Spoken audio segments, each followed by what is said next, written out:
listening to the Truth Be Told podcast from Trillmatic.com. Trillmatic.com.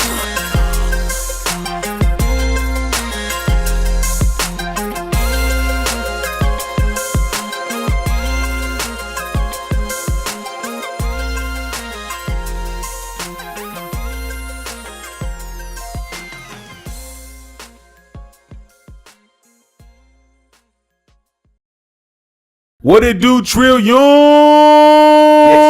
Yes. Episode 165 of the Truth Be Told podcast. It's your boy Big UU in this thing. Riffa in the place to be. Black Tide is in this thing. Y'all know he don't introduce himself. That, bro. He said Riffa in the place to be. This dude really messed with me today. Yo, Riffa just do what he want. I do what I want. I'm a fucking honey badger. Yeah. We appreciate everybody for joining us for another episode of Truth Be Told podcast. Make sure you subscribe.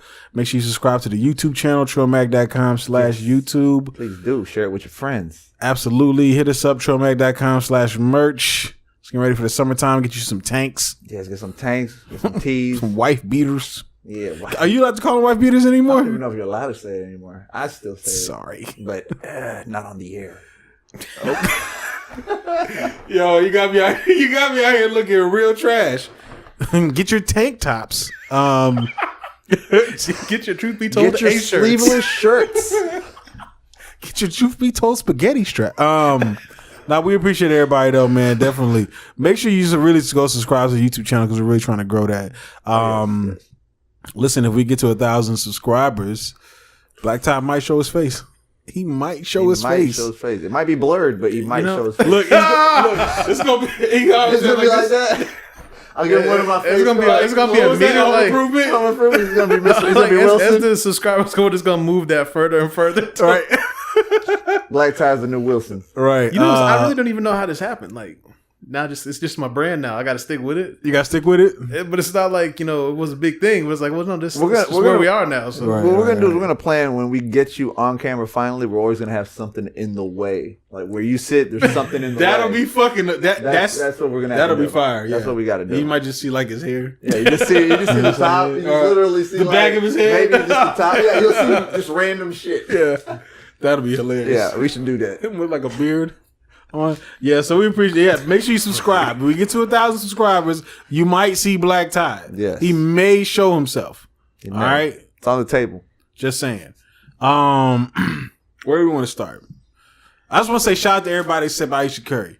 And I hope all of the mothers had a wonderful Mother's Day. You know what? That's true, man. What y'all do for y'all moms for Mother's Day, man? Moms didn't want to do nothing but chill and watch a movie, so y'all watch Venom. Yo, Wait a that's minute. that's Wait the a most Riffa's mom thing I've That's ever heard. what- No, That is Reese's outstanding. mom don't want to watch that shit. Yeah, That's what outstanding. she said. Listen, She your said- mom wants to watch Gone with the Wind. She don't want to watch that She shit. wants to watch Venom.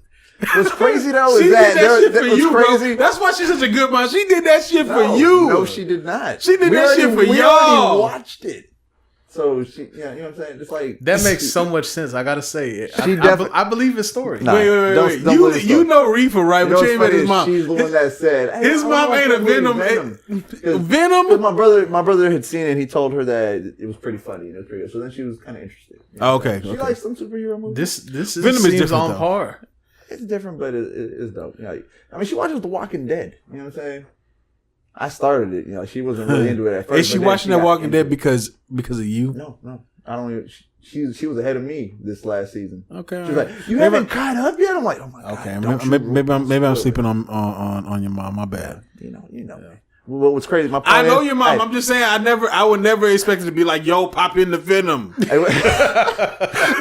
I've been waiting to see that, my guy. And what's really crazy is that we was watching it, and you know, what I'm saying, me and my broski, we were smoking on some Venom OG while For we real? watched Venom. Yeah. Your mom was like, pass that shit, little but nigga. she doesn't mind. Y'all niggas don't know how to talk.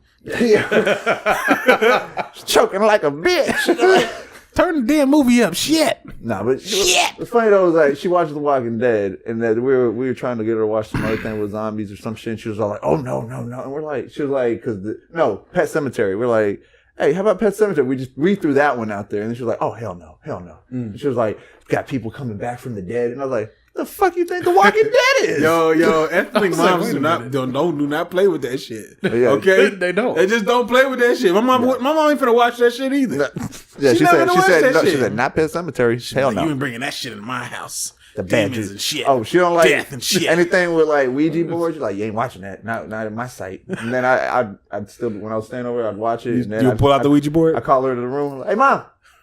Why you messing with Ouija board? Yeah, right. Hey, I could not have one in that house. I'll tell you that. I just remember seeing that commercial. And I used to be like, yo, that shit, wow, what's going on? I wanted one, but I had friends that had them. No, I know. But I couldn't get Motherfuckers one. out here calling demons and shit. Seances and motherfucking Why opening dimensions you and want to put portals. a demon on a call? Like, yo, can you hear me? Answer me. Yo, answer me now.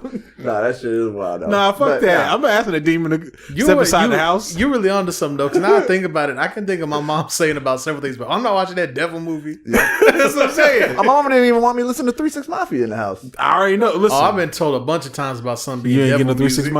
Mafia. Yeah, but No, everything. Listen, when I had DMX playing Damien, oh shit, that song, and my yeah. mom heard it, she was like, What the fuck is No, the one with called The Omen. The Omen, yeah, The one with Marilyn Manson on it, Oh, right? goodness. Yeah. Yeah. I know This she is- wasn't going for that. Oh no, she wasn't going for that No, shit. she wasn't having that. But just the cover, it's just blood. He's Yeah, just it's like, in blood. It's the covered blood in on blood. me. Flesh She of my went- flesh, blood of my blood. dog, look this cover up, dog. Flesh of my flesh, blood of my blood. Dope Imagine cover, playing man. that shit when you're Push 10 it, years old. yeah. Hey, with your mom, all right? You're not. Like, what the fuck are you What the listening fuck to? is this? Flesh of my flesh, blood of my blood. It's demonic. It's satanic. No, Right. but what did you, to get to I came y'all out all right, finally, though. what did you yeah, exactly. Well, what did y'all do with y'all moms? I just kicked it, man. You know what I'm saying? Just kicked it with the fam. Kicked it with my little nephews. We was all over there just, just hanging around with my mom and just kicking it, watching basketball, That's what's up. She just likes our presence, all of us Exactly. there. Exactly. You know what I'm saying? The energy. You know what I mean? Because everybody's off doing their own thing. You know Yeah, what I she mean? just wants everyone together and just simple. You know, Yeah. that's how my mom was too. Yeah. Got her a couple little gifts. You know what I mean? Yeah. Yeah, well, my mom, she lives out of state, so I called, talked to her, talked to my grandma, get a couple of little gifts, a couple nice things too. I don't know if because my brother's deployed. I don't know if he was able to call or not, but took care of that. Put his name on the card to be nice. No, he ain't contribute, but it's all good. She's like, I don't know. She's like, that is not his handwriting. That's his handwriting. I know my boy's handwriting. That's part of the territory when you're the older sibling. You got to just hold it down for the younger ones too. Hold it down. But yeah, man, talk to him. That's good. Spend a little time on the phone. Yeah, that's what's up. Yeah. Well, I hope all y'all had a great Mother's Day as well.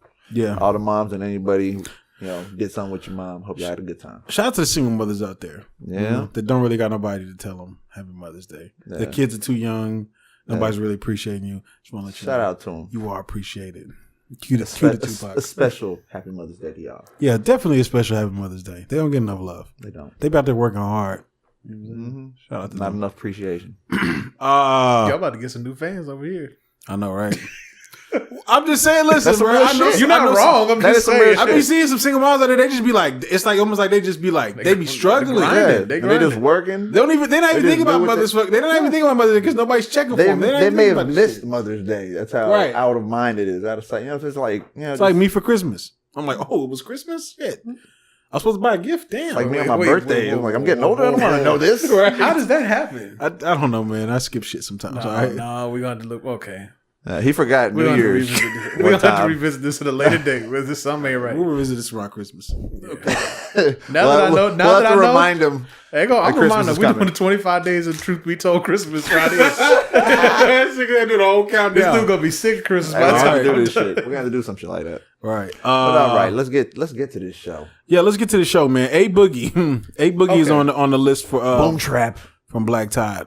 He is. So I don't ask me how long ago it was because I don't remember. And facts don't always matter. But we talked before, not just about him, about someone else. We're like, maybe we're missing something, or maybe we don't realize how big someone really is. It was A Boogie. Yeah, I thought so. Right. So I saw this from Double shit. XL Here the we other go. day, Here we go. and I was like, yo, what?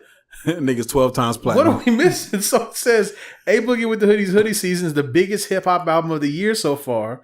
according to Hits Daily Double. 960 million streams, 136,000 albums, 6,000 songs, totaling out at 654,000.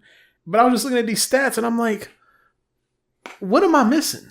The funny thing was, you know what's real crazy? When we reviewed his album, right? Yeah. We were like, yo, this is actually pretty dope. Yeah. Right? We gave it a good rating, right? I haven't checked for this nigga since. Yeah. Exactly. You know what I'm saying? And not even in a bad way. Like, Yeah, oh, that's I what I'm ain't saying, checking not for even that. in a bad I just way. haven't been back. So what y'all think about his back, Michael we just Jackson haven't- song on the Michael radio? Jackson song. He's got, see, look. See? He's got, yeah, y'all ain't heard this song? Maybe once or twice. He has a song on the radio where he's remixing one of the Michael Jackson songs and the Really? ad-libs. Yeah, he's like, that. Really? Yes, You've it's in the definitely song. heard this on the radio. You've heard this song. It's been playing it for like the past maybe, I don't know, like 6 months. Yeah. I'm not really on the radio. Bro, but it's like, I don't know how big this song is, but I remember hearing Apparently it going, it's is that big. A Boogie? And I was a little upset because I'm like, you gonna take Michael Jackson?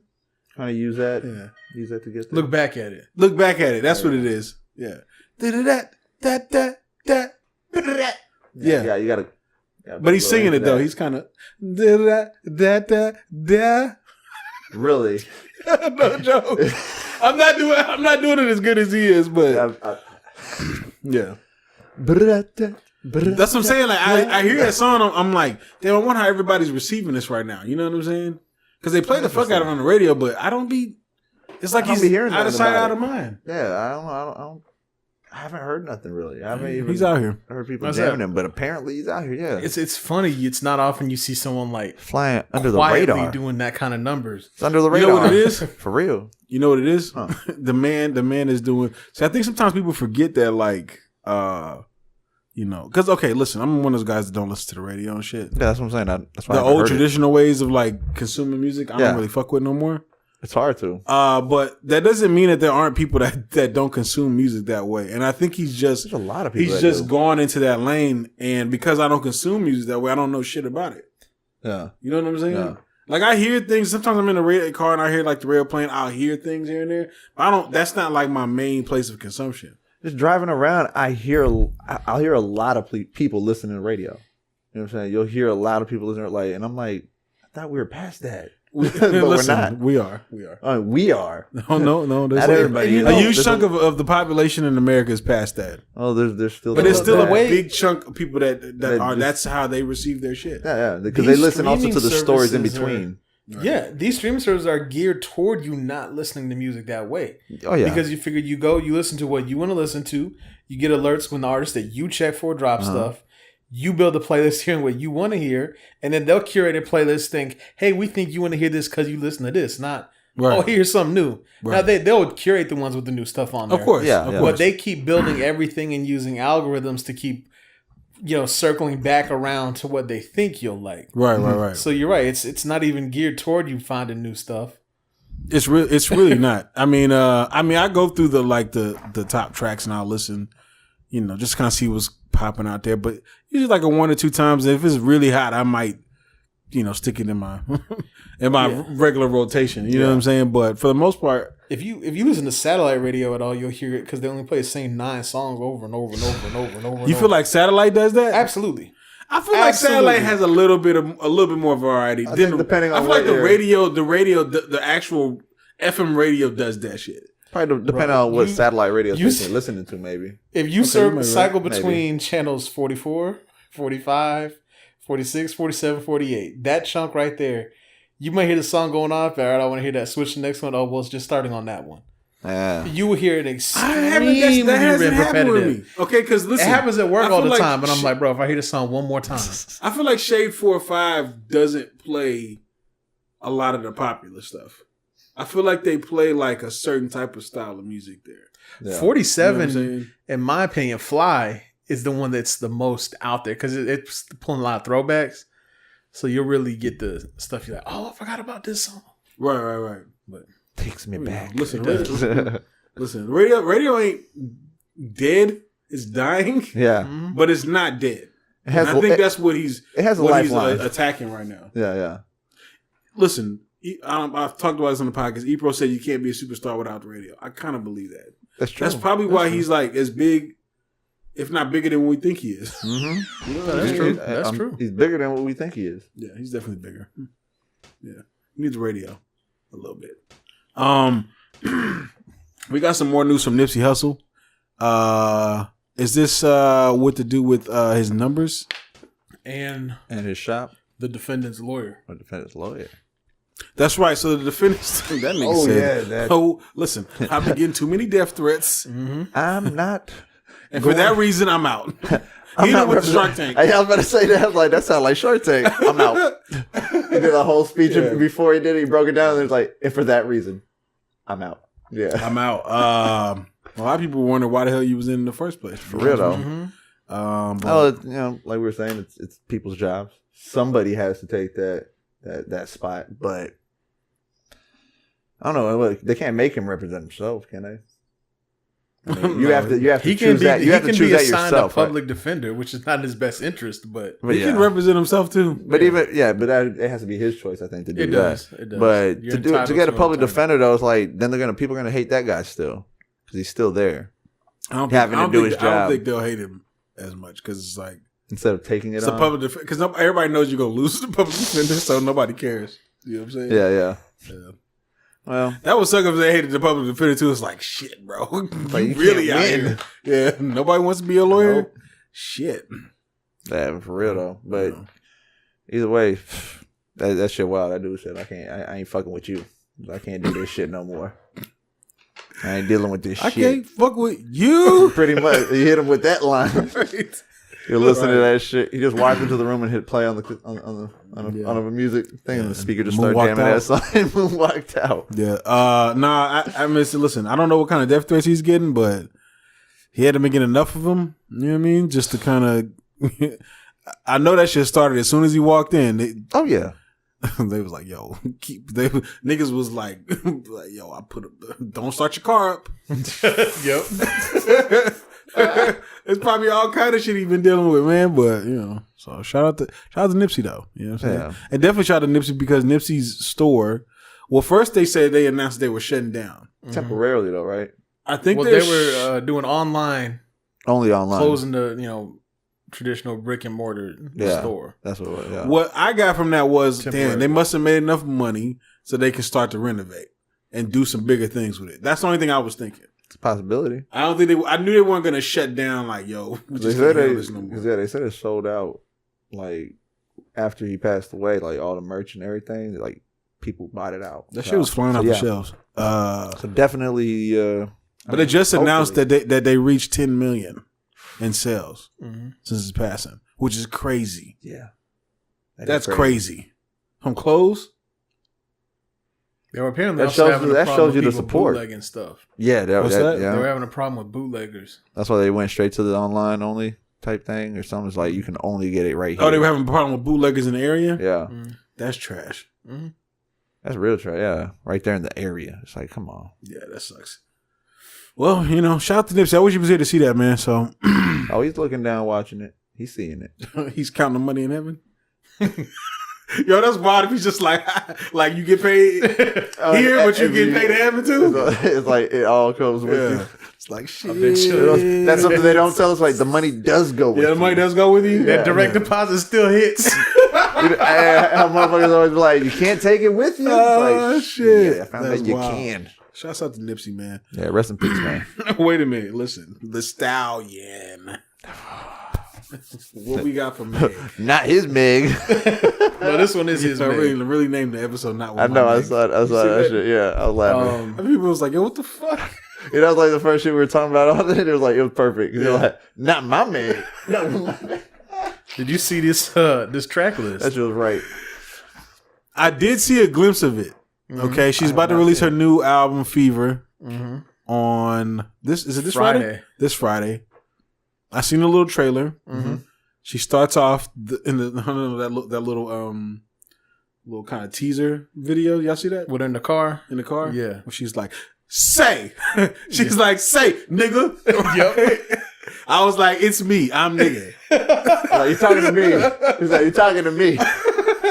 That's a direct message to me. Right. Yeah, who's on his track list? Well, there's 2 features. The Baby. That's one. Okay. Care to guess the second one? No, you looked at me like I'm supposed to know this. Yeah. Oh shit. Is Tupac. Tug Life. It's not Tupac. Meg Thee Stallion and Tupac. Juicy J. It's Juicy. I could see that. Oh yeah. I can see that. Yeah. They're gonna have some kind of bands and make a dance type song. Yeah, I seen when they were working together on IG. Let me tell you why. Listen, I get love around this album. Track 2 is hood rat shit. That's what I like to hear. So I like That's all you need to know. I get around 2019.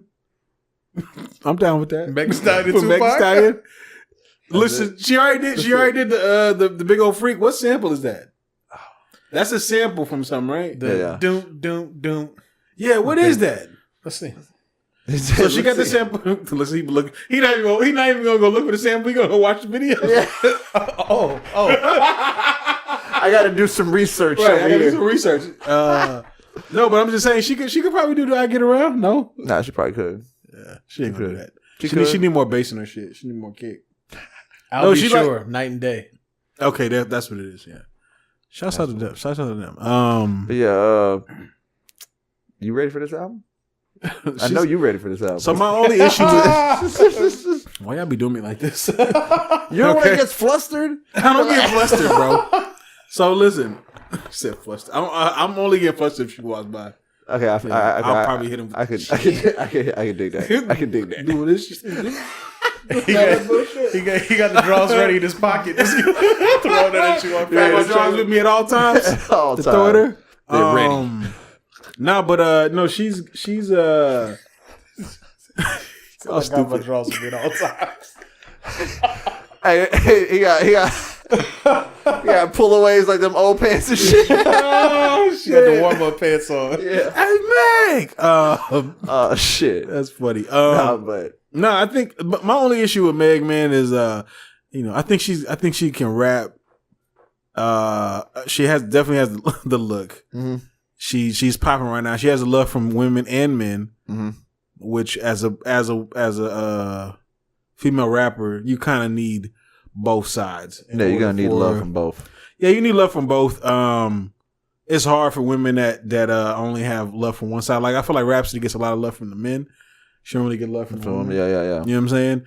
As you can see, she's not really popping like that. Yeah.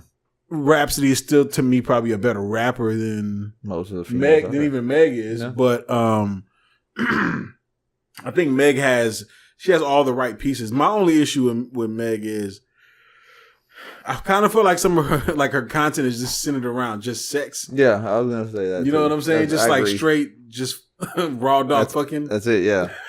Right, which is cool. I mean, I get it. She's young. She's hot right now. Yeah. Sex sells. Sex sells.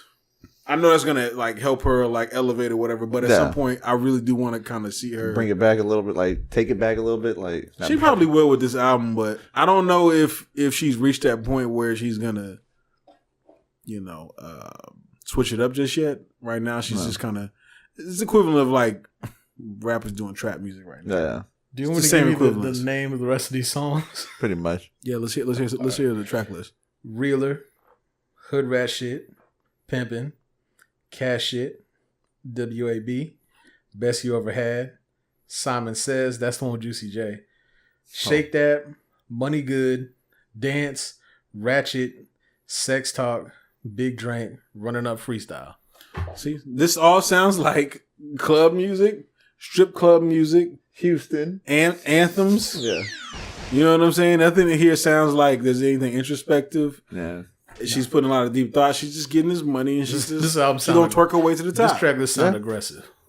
It's very aggressive. It sounds gonna be very It's what is WAB?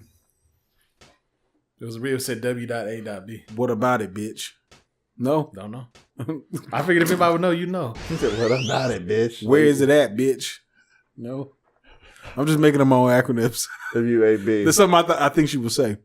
Say, nigga. She's gonna start off at least 4 verses like that on her album, dog. I'm really trying to think hard what WAB. That's got to be the beginning of the Running Up freestyle. Yeah. I don't know. Yeah, shouts out to Meg, man. Well, I She's feel like we're popping gonna right see you in the video. Dog, if I'm a nigga, let me tell you something. I'm not even gonna talk. I'm gonna move on to say. I'll move on to the next thing. You ever seen that one video on BT? You can't. You ever see that one video on BT? Go ahead. What? Where it's like, now, baby, tell me what that thing smell. Yeah, I don't see that video. You remember at the beginning when like people was like walking, he was at the front of the door. You know what I'm talking about? He was at the front of the club. Chicks is going. Fingers. Yo, listen, it's a BET Uncut classic. Go look this shit up. That is. All right. Go look it up. Here. What that thing smell like. Oh my goodness, I remember that shit. Let's move on before I get myself in trouble. Shout out to BET Uncut. Let's talk about this summer anthem. I kind of wanted him to get himself in trouble, for being honest. Nah, I already did too much. It's too much. We'll circle back. We'll make a U-turn here in a little bit. No, so a couple people posted this, saw this start to pop up online. You know, Rolling Loud was going on in Miami. I guess people were saying they're seeing this down there. This is rumored still, but we'll see what happens. But if true, a J. Cole, Young Thug, Travis Scott, produced by T-. Maybe we'll get it, maybe we won't. We'll see. A new song? Mm-hmm. And you think it's going to be coming out for the summer? That's what people were wondering. Say if it drops, will Travis it be the Scott anthem of the and summer? J. Cole? And Young Thug. And Young Thug. Young Thug on the chorus only. No, Yo. he giving you a verse. Yeah, why you hating on Young Thug? If he raps without the voice changing and like the not understandable shit, oh, it happened. I heard it. It happened on that one track that we heard recently that he was on there, and I was just like, he sounded normal. It was on what track? It was on one of the albums we reviewed recently or some shit. But yeah, either way, if we get him just rapping normal, then I think it could be a dope track for me. If we don't get that normal shit, then I'm gonna skip past that part. Yo, Riffa's about that shit. He about that action. That's just the way it's gonna be. Right. I don't know, man. I don't know if I don't know what type of anthem, because I don't think J. Cole sounds the best on like trap related type shit. So this will be interesting to see what comes out of that. You know what I'm saying? I don't think he's the my go-to guy for that. I would probably choose Kendrick over him for the trap shit. But yeah, I'm interested to just kind of see what comes of it. You know what I mean? If it comes. Yeah, if it comes. I mean, it's let me tell you something. It's out there. Yeah. Okay, they just haven't put it out yet. And I had to say, if Young Thug is on just the chorus doing the auto-tune shit change, then I'm okay with it. But I don't want a whole verse of that. Yo, he went back to Young Thug shit. I just wanted to clarify that. You know, I can deal with a chorus, but that's about it. Riffa doesn't like Young Thug. If you're watching this right now, you're like, why is he saying that? What's going on? He doesn't like Young Thug. This is what it is. I don't like the voice that he makes when he does that. I don't understand rap. Right. Let's get on to the Coloring Book. Is this what Chance the Rapper? It is. This is one of your favorite rappers, right? No. You never That said is your fave. You said fave. I've never You said that. said fave. No, I've never said that. You said Capital fave. FAV. You said I've fave. never said that. You was like Chance the Rapper =fave. Fave. I've never said that. Bro, come on. There was a heart somewhere in there too. All right. Niggas just making shit up. He said it, y'all. Okay, I made up the heart. Okay, but the rest was real. No, The rest is what? definitely real. I don't even know how to respond to this. I'm so shocked right now. So where did they find this information? No, I put it on there because I was scrolling through, and apparently that one came out 3 years ago today. The what did? Coloring Book. Coloring Book. What? Was that an album that y'all were fans of? No, that was a good project. It was. I did say that. What you think about it? It's all right. He was like, "Ooh, I never heard that one." Huh? No, it was all right. It was cool. It was cool. Yeah. It ain't it's not a go-to. That I feel like that project did a lot for him in the eyes of a lot of people who hadn't really heard him before or really messed with him before. No, it was a mainstream success. Yeah, that was a big breakthrough project for him. I won't not take away from that. Definitely a mainstream, because people kind of knew he was, but that was like his thing that kind of opened him up to like everybody. Mm-hmm. So yeah, he definitely got a lot of hits off of that. Yeah. So shouts out to him and Coloring Book. What is that? What is that? Is that 300? 300 mil? 4,300 mil? See, 40 is that 300 mil. This is exciting because I don't remember what I wrote on the board and I can't see it. So I'm like, I can't see it either. So I'm just like, oh, okay. That's Yo, y'all just see him. He's like, oh shit, what did I write? Oh, it's 300 so mil. if time. this is true, apparently the Queen Bee was an early investor in Uber, and it apparently pays some healthy dividends. Beyonce got 300 mil. Again, this what I was when reading. their IPO hit, What I'm reading, she had invested some money, and apparently they paid out quite a few she coins. won first round. She won first round investor. I didn't say first round. I just said she invested some money. And again, I was reading this as I was writing, so I haven't investigated this one. So my homeboy, who's in the stocks, he hit me up and he was like, "Yo, Uber's IPO is about to hit." I think it was like last week. I think it hit. This is like maybe a week, 5 days. That was Dre, by the way. Yeah, he was like, "Yo, figured. yeah." He was just like, "Yo, Uber's IPO is about to hit." And I was like, "Bro, listen, you already know it's gonna hit probably like 40, 50 out the gate a share. I know you ain't finna be dropping too much bread on there." He's just like, "It don't matter, I'm just gonna make some." Because he be looking at the stocks. He looks at when it hits that first day and the increase, and then after that he's out. Yeah, exactly. You see what I'm saying? Smart. You don't stay Just a too quick long and come up. You know exactly. what I'm saying? But what was going on was when I was doing a search on Twitter, because I'm a Twitter dude, right? Mm-hmm. So if you're on Twitter, a lot of people stopped fucking with Uber after that whole fiasco with Trump. You know what I'm saying? And they said that big protest last week. Right. So that's when I'm doing some searches to see what people are saying. I come across that everybody was boycotting the ride sharing companies because Uber was about to hit their IPO. They felt like the drivers should be getting paid more money, etc. So, but I did not know that Beyonce was an investor into Apparently, Uber. some other A-listers include Gwyneth Paltrow, Olivia Munn, and Ashton Kutcher getting paid with that money. And the funny thing is, like, I know they did IPO, but their stocks have been like on a little roller coaster lately. Like, the shit's plunging, but what's it at now? Do you know? Last time you looked, I haven't looked. I can look real quick. No wonder Ashton Kutcher was on Shark Tank. Yeah, he's made quite a few good decisions. So yeah, he's out there advising people on their money now because he's doing good himself. Shit, right. I mean, listen, a lot of the people that have $37.10. Okay, see, when it came out, it was like 40 something. I need to see how much. I'm like 40 something. I'm gonna get back to you. But see, my thing is though, like, do you foresee Uber being around forever? Forever, probably not. Long time, yeah. I don't think they're going anywhere. Let me ask this question, because current business, do you see them growing? Yes. You see them growing now, even from right now. Yes.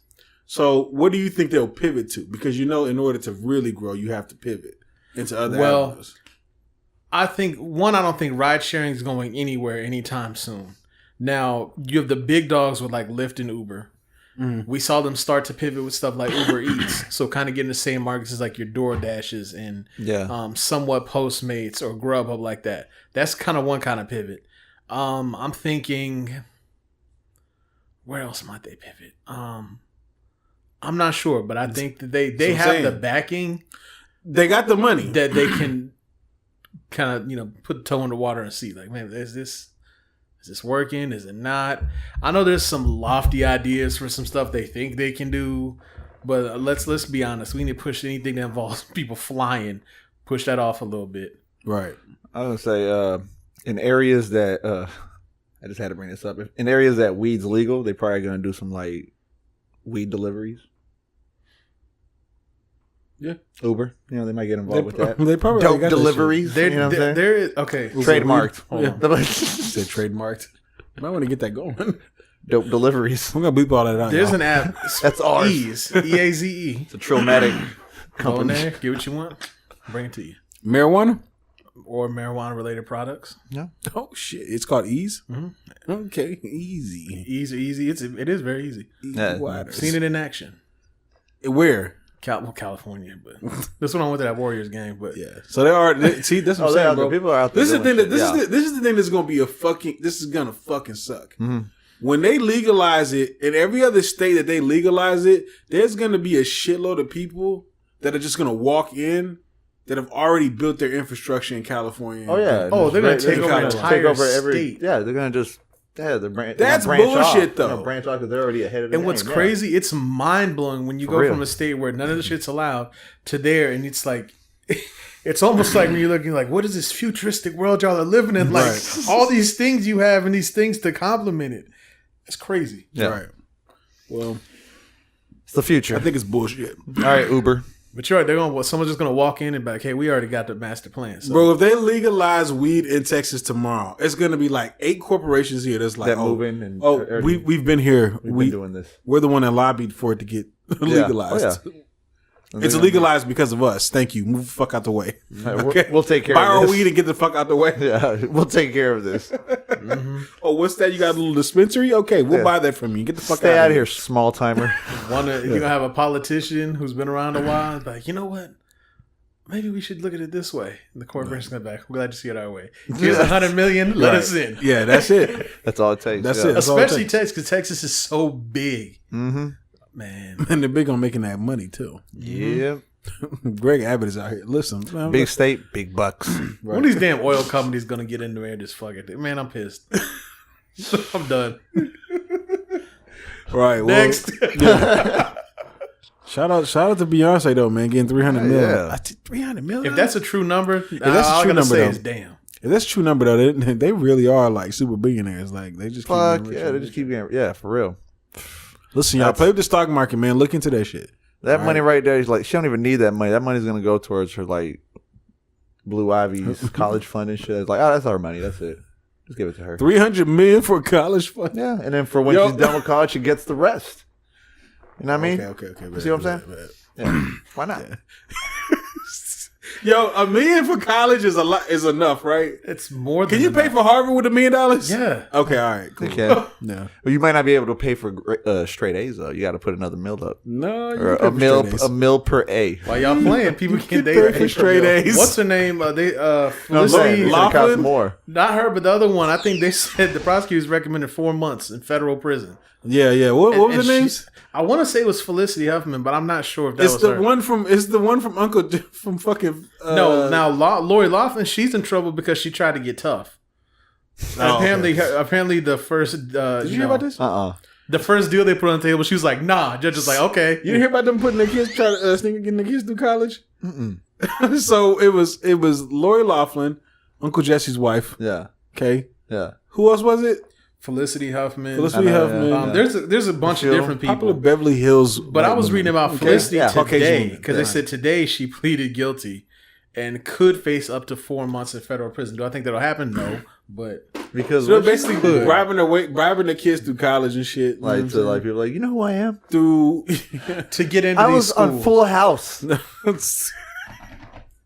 I taught children values. Paying people to take the SATs, trying to just buy their own admission into the schools. Basically trying to get their kids a great resume. Yeah. But your parents that rich. Which is crazy because exactly. It's like, did you need that? Yeah. No. They probably did though, man, because it's like this kind of status thing. You know what I'm saying? Yeah. Well, yeah. Yeah, like, you're right.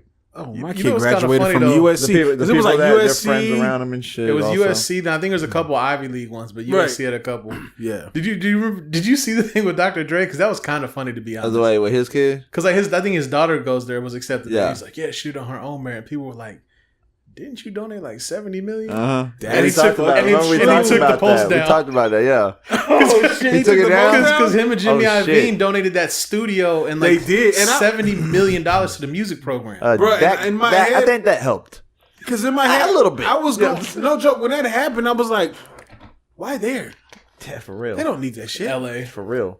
I don't give a fuck. LA, that's why. He didn't even go to the school. Did he go to USC? No. He's not even alumni. No. He's the and same if shit. you want to keep it a buck, if people who got enough money get their name on a building, universities look kindly on when you ask them, like, hey, I gotta. Hey, and again, no she was late shade to class at all. and she got a tardy. How can we get rid of this? No shade at all to his daughter. Just went to merit. How do we get rid of this? Yeah, like I said, no shade at all to his daughter because I'm sure is out here killing it on her own accord. But yeah, let's be honest. No, it's a little bit of shade, but It's not. She didn't tell him to donate the money. I'm saying like she didn't tell him, hey, you should donate all that. No, she didn't, but she could have been Because like, sure as hell didn't take 70 Dad, million. I want USC. I want it now. Yeah, that was behind closed doors every night, like dinner time, and she's just like, oh. I only want to go to USC. I don't want to go to San Francisco. You're gonna go to There's something going on I'm with not it. going. There's something going on with these LA schools and these parents. Because remember, Diddy's son, he got into it with the strength conditioning coach. That's when he like threw a weight at him or something. You talking about Christian? Yeah, the one that's King Combs? No. The other one that was playing football. Okay, yeah. Remember that? And then I think Snoop's son, I thought he was gonna go to UCLA, even though Snoop's always been like a USC fan. Right. Because I think his son was actually pretty nice as a receiver, and he's pretty tall. And he decided, like, no, I'm gonna be a model.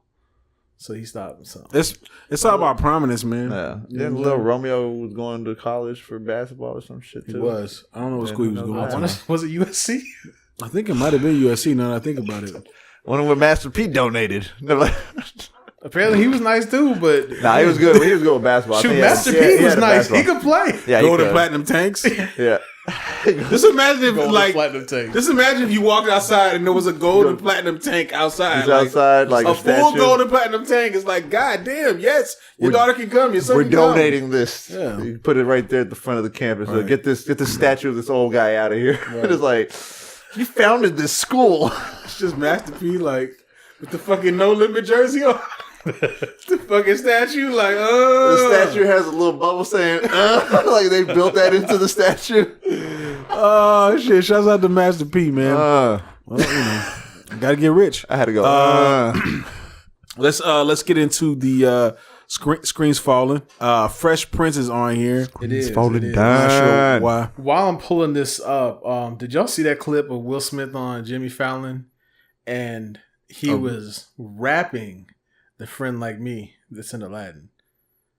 And I was like, I'm kind of here for this, but they about to be some upset people around here at the end of this month. Why? Because he's If rapping? he raps that song in the that movie? movie instead of singing it. He's gonna rap it. He's gonna He probably said rap you gotta it. put your own touch on it. Yeah, he's probably gonna rap Let that it. man live. Listen, man, he made the theme song for Fresh Prince.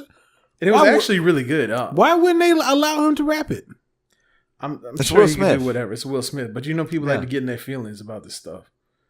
It's for a new generation. For real, to be honest. It really is, yeah. It's really not meant for us. I mean, it's for us for some nostalgic things, but for the most part, It's they got to bring in a whole new audience. Exactly. I will for the be same there movie opening because that movie's weekend. so old. The only way kids these days will see it is if people that grew up with it like us put that onto our children or the younger generation. Like without that, people aren't gonna see it unless they come out with a new version. Right, and then on top of that, hip hop is the most dominant genre in America right now. So why not? Right, Exactly, and that then you also got to think about it during that time period when that came out. What was it, like the 90s? Music was a little bit older.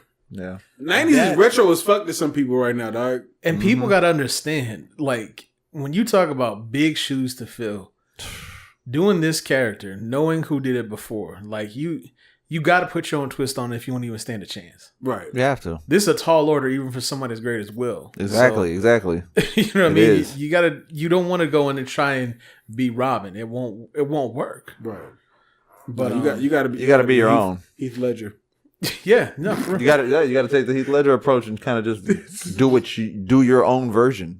Just imagine a serious ass genie. Serious Genie, like A dark genie. a dark. You know what I'm looking forward to? If y'all remember in the original, when he like gets with basically Jafar like steals him and he's like the evil genie for him and he's like red. Oh yeah. I'm kind of looking forward to that shit. Like I said, I'm gonna be there opening weekend. Yeah. But anyway, I have Fresh Prince on here because I was scrolling through just reading some stuff, and it was the 25th anniversary of the most emotional scene we've ever seen. I know. Years? It's been 25 years since that scene. According to this. Damn. See, I love how y'all knew what scene it was. I didn't have to Everybody tell you. knows the scene. Everybody knows the scene. Everybody By knows this the time, scene. everybody knows the fucking scene. If you don't know the scene, Why you're don't not love welcome. me? Yeah. Yeah. Why don't look? I'm laughing thinking about the whole Aisha Curry thing with the. Oh shit! Thinking about that shit. Yeah, that shit was hilarious. How come you don't want me? But that was a very emotional. We'll break it down to you. See what you think about this in a little bit. But that was very. That was an emotional scene. That was a real like deep scene for even them days. Like they really put it out there, kind of like that, because there's a lot of people that could relate. I think everybody seen that scene and was like, okay. Yeah, nigga can act. yeah. We just thought he was a jokester, and then it was like, he got serious, and then people were like, niggas started sending him scripts and shit. Yep. Didn't he improvise that part? I wouldn't be surprised if there was a little bit. Because there's a clip. There's a lot of improvisation. He put it on Instagram or someone else, but he's talking about that scene and the conversation between him and James Avery. And I was like, yo, this puts. Yeah, I think that was on the Untitled when he was talking to. That's right. It was on the Rap Radar. Rap Radar, yeah. Okay. Yeah. How'd I see it? I wouldn't have title. I gave you my login. No, I definitely didn't do that. Nah, I wouldn't have bricked my phone up like that. Ain't no way. Jesus. Yo, get the fuck. Hey, yo. Ain't no way. Yo, get the fuck. No way. Look how serious I can't wait till we get a camera bang on him so you can see how serious his face was. Yeah. Fuck that shit. He's still finally give him a little smile, but yeah, he was like, Right. Well, not my phone. Yeah, that's a classic scene. I don't know who hasn't seen that scene yet, but if you haven't, you're probably a cornball. You don't even bother. If you haven't seen it by now, just don't bother. Screens Falling, Wu-Tang Clan. Yes. Is this the TV show? The documentary on Showtime. Oh, okay. Right. Came out. It's 4 parts. Each episode's like an hour and a half. Did you watch it? No, I did not. Did they come out though? Okay. Wu-Tang? Wu-Tang's for the No, Showtime. that's a lot. That is a lot. But it's but the thing is, there's a lot. There's nine niggas in this group. Yeah, there's a lot to cover. And look how long ago they started doing it, too. I saw they dropped it, and I was like, okay, I'm going to watch this. I just don't have it in me right now. Bro, you going to watch this shit, you're going to be like, this was a good-ass documentary. Oh, it will. I'm sure I will, but I was like, I don't have this in me right now. It's too much. I'm going to probably catch it this week. I'm going to check it out this week. I'm going to need that login. I got y'all the login. It's not a problem. Right. No shame in my game. Nah, man. All respect to Wu-Tang, man. I kind of want to see it just to kind of, maybe there's things that I didn't know about Wu-Tang that I'll probably learn behind from the this. scenes. Although I'm sure there's plenty of it. There's always some shit. You'd be like, especially because we were younger, like at the time. You know what I'm saying? So kids. there was things that we weren't picking up on because, like as adults, we look more into things, or we hear things, and or we catch things. Where it's like back then, we were just it's music. Some internal conflicts that we weren't. Things that we weren't aware of. Maybe even just the struggles of trying to get out there and make it, or maybe some of the controversy they had to face with certain tracks or things were said, or One of the most interesting videos I seen was when they're all on the bus. Have y'all seen that video where Method Man is like calling out everybody else? How he's like, "Yo, nobody comes to the radio station. I'm the one that's going to all the stations or whatever when they do interviews and." Nobody else cares. Wu-Tang? Yeah, and they're all on the bus. And he's like calling them all out. Saying that it's the funniest shit because Raekwon is like sitting on the side. He's got his head turned like he's not listening to the conversation. Like he's here. Like it's almost like Raekwon knows who Method Man is talking about. But he's just gonna chill to the side. It's the funniest. Also, Meth was saying that he's the only one that goes and he wish other people would come with him. What? Right? It was a whole argument going on the bus where what I'm saying. I bet there's a lot. I mean, you gotta think there's 9 dudes. There's gotta be some kind of internal conflict, of course. brotherly conflict type. Shit, I don't know though, because I think sometimes, man, like, okay, they're supposed to be brotherly, right? But I think that sometimes when you have that many people in there, some of the people just didn't know each other. They're not ever going to be on that level like some. Because they were friends with this person, but not necessarily that one. And they were friends, but not that one. Yeah, I got you. Right. They can never really get fully on the same page. Yeah, you know what I'm saying. There's ones that are just like, I can't stand them, but I'll deal with them. Because we're getting money right now. We're getting money, and it's your boy, it ain't mine. But I'm here for the ride with it. So things like that happen. What was going on? And out of all the people that were on the bus, Method Man did kind of outshine everybody. So yeah. All those. See, when you first said that, I thought you were saying he was like, no one else is allowed to do interviews except me. Oh, shit. No. He was just saying like, yo, I got you. I'm sure y'all don't really care about this shit. Like I'm the one who care about this shit. But it helps. Which that happens in a lot of groups. That literally happens. There's always people that care more than others. You know what I'm saying, and go a little bit harder than others, and it will show throughout the career. You know what I'm saying? And I mean, it also helped. Yeah, and it helped his career. I mean, look, he's the one that, like you said, did a lot more. Has been out there more, made movies, a whole bunch of shit he's done. And it's also because of the exposure through going to the radio stations, Doing being all the on promo. TV, promo, all that, yeah. Doing all the shit that some niggas don't like. Most people, when you hear Wu-Tang, a lot of people bring up Method Man first. Yeah, You know, a lot of people, for real. Method Man, and It's then almost they like say he's other names. slightly the face. Arguably. Arguably, yeah. Arguably. So Wu-Tang nigga that's like dislike.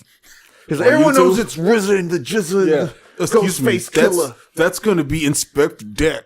First of all, let me tell you something. The person that would say that, He went hard. the real They all went hard. Wu-Tang old heads, they're not just hitting dislike.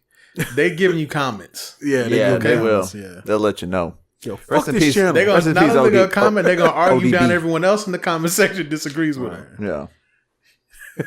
Sharif homeboys. Yep. Yeah. It's happening. This is true. Yo, everybody go to this video and hit dislike. Sharif hitting dislike on our own video. Yep. Yep. Oh shit. Now y'all know where that one dislike comes from. Right, I'm just like, yo, who keeps disliking one time? Every Reef time. like, yo, fuck my. Right when it comes out, before I even watch, I'm just dislike. Yeah. Dislike. I go through all. I can't stand these niggas talking bad about Wu-Tang. How dare they talk about Wu-Tang and Tupac like this? Listen, let's move on to the culture, baby. I like how you did that. 21 Savage and the baby. Are they about to drop a song? No, tour. They Oh, touring. that's going to be a lit tour. That is. That's going to be a lit tour. The baby's about to blow up. He really is. Yeah, he about to blow He's up. really been popping up a lot. He's about to blow. I know, like, when I was talking about him before, like, I don't know if, like, I should take him serious in that. Do y'all feel that way about him? We may have kinda to. see that- We may have to start taking them serious. Well, I mean, you got to take him serious as, like, an artist that's, like, in the music industry or Yeah, whatever. But I'm saying, like, His content. yeah, like, he comes off hard and then, like, he'll do some kind of, like, joking shit. I'm just like, all right. Like when he was walking around in a diaper. See, I haven't seen this, but I just heard about it. And I was like, I don't know if I want to see this because It's funny. Changes your Is whole. It's funny. But I'm just saying it's going to change my persona on him. Like, It's a yo, very big Yeah. diaper, and it makes it funny. What? why? It's funny. Was it doing South by Southwest or something? I Yo, niggas be doing shit to get That seen is- on South by yeah. Southwest, dog. I've seen it in real life. Niggas be doing wild shit. I'll tell you, somebody gonna get hurt because Damn. dude's music. First of all, let's just think about how the music sounds that these two artists make. Okay, wild, get you riled up. Violent. You know, neither one of them. The baby just don't watched- mind. Don't hit nobody. 21 Savage just told us what our problem is. Okay, and this shit's going on in two of the hottest months of the year, July and August. Oh, yeah, bro. And look, the first 3 stops: Oklahoma, Houston, Dallas, Oh yeah. in mid-July. Good luck, my friend. And Godspeed. Who's going? I wouldn't mind seeing I that, wouldn't man. mind going For research purposes. For research purposes. Yeah. If they bring out Megan Thee Stallion, yeah, definitely. Yeah. Be like, got the little glass in my eye. Yeah. Draws, right? Looks good. Just take the draws out. Here. Take it with the- Free throw. Hey, you know, free throw them out. Meg! For you. Shots fired. Yeah. Let's talk about this. Want to talk about people getting shot. Said Meg. What? Who got shot? Everybody. So No, everybody can get shot at. exactly. So again, we had I was like, what the fuck? at Everybody Rolling got- Loud, shots fired at NBA YoungBoy. NBA young boy, yeah, you're right. I sent the thing about Offset, the studio Offset, he was too. at. Yeah. Right. Same thing happened to Young Thug, I believe. Yeah. What's going Waka on? Flocka recently too. Waka Flocka. What the fuck? What's going on? Why's everybody getting shot at? Why is all? everyone getting violent like that? Gee. I don't know, man. By the way, Kodak got arrested again. Something to do with guns too, and I was like, bruh, you can't even make it to the original trial you had, and you just keep getting in trouble. yeah. Also, kind of relating to this, Wayne was supposed to perform and he didn't. I was just gonna say there were a couple people that were talking about just issues that they had with Rolling Loud. Yeah, apparently they wanted security wanted to do all kinds of searching through all kinds of stuff, and Wayne was like, "Nope, not happening, not doing it." So he didn't perform. Well, Like, I got 2 pints of lean. I don't need y'all to find. that's the thing. He's Lil And 100 Wayne, guns. Lil Wayne's gonna have weed. He's gonna have guns. He's gonna have Lean. No. pills probably, or Yeah, somebody in yeah. his crew's gonna have. Yeah, it, you know yeah. what I'm That's saying? what it really ended up So, being. he went through that shit in New York. Mm-hmm. He probably just doesn't want to deal with having to go to prison again. They said, you know what, fuck this, not for a show.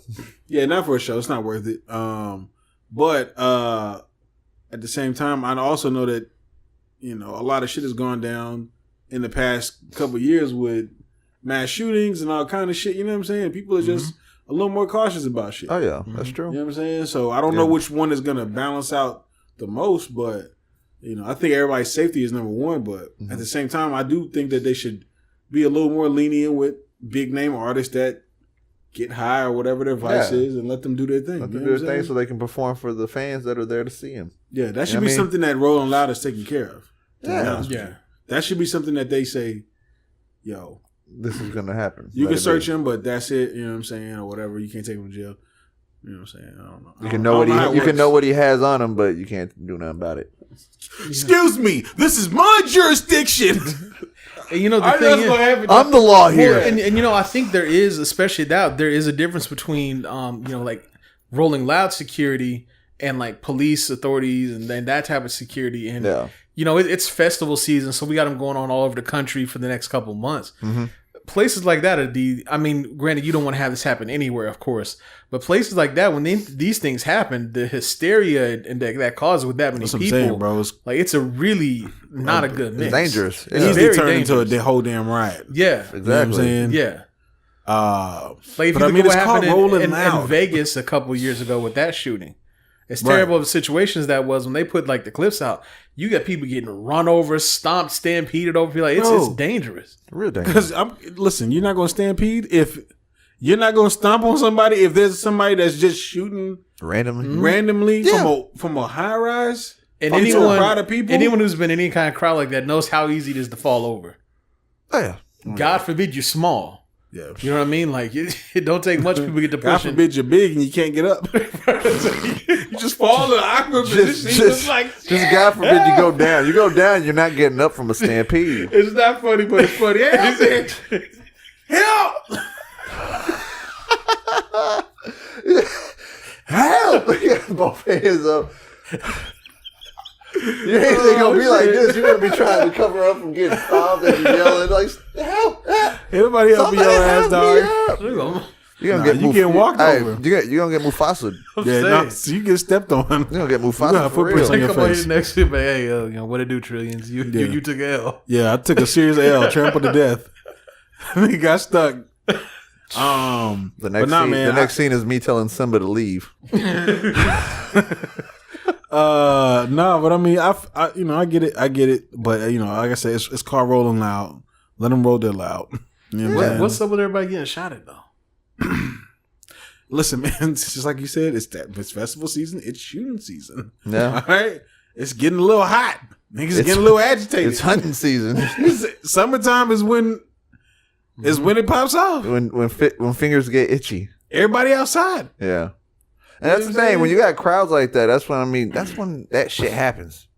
Like in the wintertime. So I mean, you got studios getting shot at, and you just like all of them were like what? They weren't in the crowd. They weren't doing shows. They were just what? No. Studios. This was just all of them. So no, Young Boy, he was somewhere in Miami when they got shot at, and he didn't get hit, but someone did die from that. Oh shit. Offset, he was at the studio. I don't know if it was in Atlanta or not. Let me look real quick, and then I think he was in the studio in Atlanta. Yeah. But the thing about those two though, it's like okay, somebody's talking to let people know like, that they're there. How do you know that they're there? Yeah. I mean, granted, I guess if you watching them or like if you've really been waiting on somebody, you know when they're there. Their schedule or something. You can probably just tell out a parking lot. To be honest with you. That too. You see a vehicle like that's gotta be them. Marcialago out there. They go to like bedrooms and closets and shit. They usually go to like well-known studios. You know what I'm saying? Oh, yeah. They might be at like Baseline Studios in New York. You know what I'm saying? Or they might be at whatever studios. It was Atlanta for Offset. Yeah. They might just be at the more well-known studios. You know what I'm saying? And because I mean, of course, they're big name artists. They need better equipment. They want the top sound. Everything. Yeah, top sound. So usually, I mean, you got to run across people that walk in and out of there. You know what I'm saying? It's just a part of it. You know what I'm saying? And then you got your haters that P's and Q's, man. Your haters, and then possible people you got beef with. I mean, who knows who the fuck's shooting at them? You know, right? Could be something that happened they may not necessarily know the person, but something with their groups of retaliation from something, or a fight from another time. Maybe who knows that? You fucked the nigga chick. So yeah, that too. For young boy, that too. It was near his hotel. That'll push a boy to do that shit. For real. Near his hotel. Yeah, he's reportedly staying at the Trump Resort. Why would you do that? Another thing too is, man, I feel like artists too, man. They can't ever just chill. No, right? Like they can't just ever just like, do they show, hit the hotel. You know what I'm saying? Relax. Nah. Move on to the next city and do it like that. They got to go out. When they go out, that's what they got to stunt. They got to have on the ice. They got to have on the clothes. Of course, somebody's always gonna call you out and say some wild shit. It's just gonna happen. And not to mention, everyone's putting out where you're gonna be. Yeah. Right. So they're blah, social media. You just gonna be on the main stage from 9:15 to 9:45. Then we got them at club such and such from here to here. Right. And they've been promoting it for weeks. Yeah. And like you said, they're not. All right, perform. Let's go to Subway and go back to the room. No. No, they'll go to strip club and make exactly. You got to spend your whole check. Gotta be seen. You gotta be seen. You gotta fucking cause a crowd to be around you, just so people will talk about it. $100,000 for doing the show, and then go drop 80 racks at the strip club right after. Yeah, just walk home with 20 racks. Yeah. Well, do you guys spend 10 on drinks and you actually you actually come out you come out negative. Negative and shit. Right. Yeah. And then you got then the other thing is you got the people that want to be like, no, man, I go everywhere, but I don't got security. Okay, do you? Right. Yeah. Do you? That's what you want to do. Good luck. They bring the entourage and the entourage get to popping. It's just I think that everybody. There's a lot of young guys in the game right now too. Young guys are just a little bit more reckless. Yeah, they just wild out a little bit more. You know what I'm saying? When you get a little bit older, you get to like flashy and shit. Yeah, you get to like your 30s or like Bun B age. Ain't nobody fucking Bun B, dog. The people 18, let me go out wherever he want to. Ain't nobody fucking with him. 18. We saw what happened when someone tried, but yeah, that's what I'm saying. 18, 19, 20 people like you. If someone say something go sideways, bump into them like, no. Yeah, you got to get in their face and fight. Like, yeah. Yeah, when you're 35, you let that shit rock because your knees ain't really working like that. Yeah, it's just like you got a little crick in your neck when you slept earlier, so you're like, "Fuck, I can't." You already kind of your head already. You got to turn like this. Your head already a little twisted. Like, what's up? Yeah, shit. Yeah, man. All right, that's whatever, bro. Hey, that shit cool. That shit, man. Hey, man, I don't want no issues, bro. And I really think that some of the older people in the game understand and realize the value of being knowing where they are in different places and being like, okay, well, today's not going to be my day. Like I'm not just using Bun for example. He may be a different story if you were in Houston, Port Arthur, or something like that versus any other city, Chicago or something. Exactly, right, it's going to be different. Yeah, Atlanta. Oh, Eastern Standard Time. Right. That's why I brought it up. I don't give a damn, man. Atlanta's East Coast. Especially how that dude tried to ask Pepsi? No, Megan Thee Stallion. Oh. Did you see that? Oh, man. Megan Thee Stallion went to a radio station in Atlanta. And if I'm not mistaken, I believe it's Atlanta. Guy starts asking her about her mom because it was like Mother's Day, asking her about her mom and her mom coming on tour with her and all that kind of shit. You know what I'm saying? Yeah. Her mom passed away. Okay. Yeah, he said, "I'm surprised you didn't bring her with you." Yeah. And she wasn't her mom. Do your research, interviewer. And this was like a big thing because she was so tight with her mom, and her mom was doing all this stuff for her, and it was like they were always everywhere together, and it really hurt her. Yeah. When she lost her mom, so when the dude said that, everybody's like, "Oh my god." Like, what have you done? Yeah, if you follow her anywhere online, anything about her, you know that. Or you know what I'm saying. Just you don't even have to be like deep within her, like her shit. But like if you do any sort of even if you don't follow her, right? You got to go do some research. All you gotta do is look at like her past 10 Instagram posts, and you'll find out what you need to know. You know what I'm saying? Yeah. Like it's not that hard to find out like what's key going things. on. Yeah. If he didn't know anything about her, whoever spent 10 minutes before the interview saying, "All right, here's what you need to know," boom, boom, boom, boom, boom. Right. That should have come up. Right. That should definitely come up. Oh man, that's what happens though, man. You know what, man? You got a lot. I'm gonna be real with you. You got a lot of old ass niggas that work in these radio stations. Mm-hmm. They're old. Yeah. 50 years old. Yeah. 55, 60. Yeah. Yeah. talking about trying to interview Meg Thee Stallion. Like they know what the hell's going on. I'm sorry, Meg. Yeah, they were. Listen, Meg, just let me know. Give me the word. Give me the word, boo. I'll take care of him. Yeah, none of those men none of those men know what the fuck was going on because they saw right. But yeah, they definitely down for the interview. Bro, though. if they're like, well, yeah, if I was in that interview. room and he would have asked that, I would have jumped over the table and grabbed him at his neck. Not on my Meg. He's like, you're not gonna disrespect my Meg that way. Not my.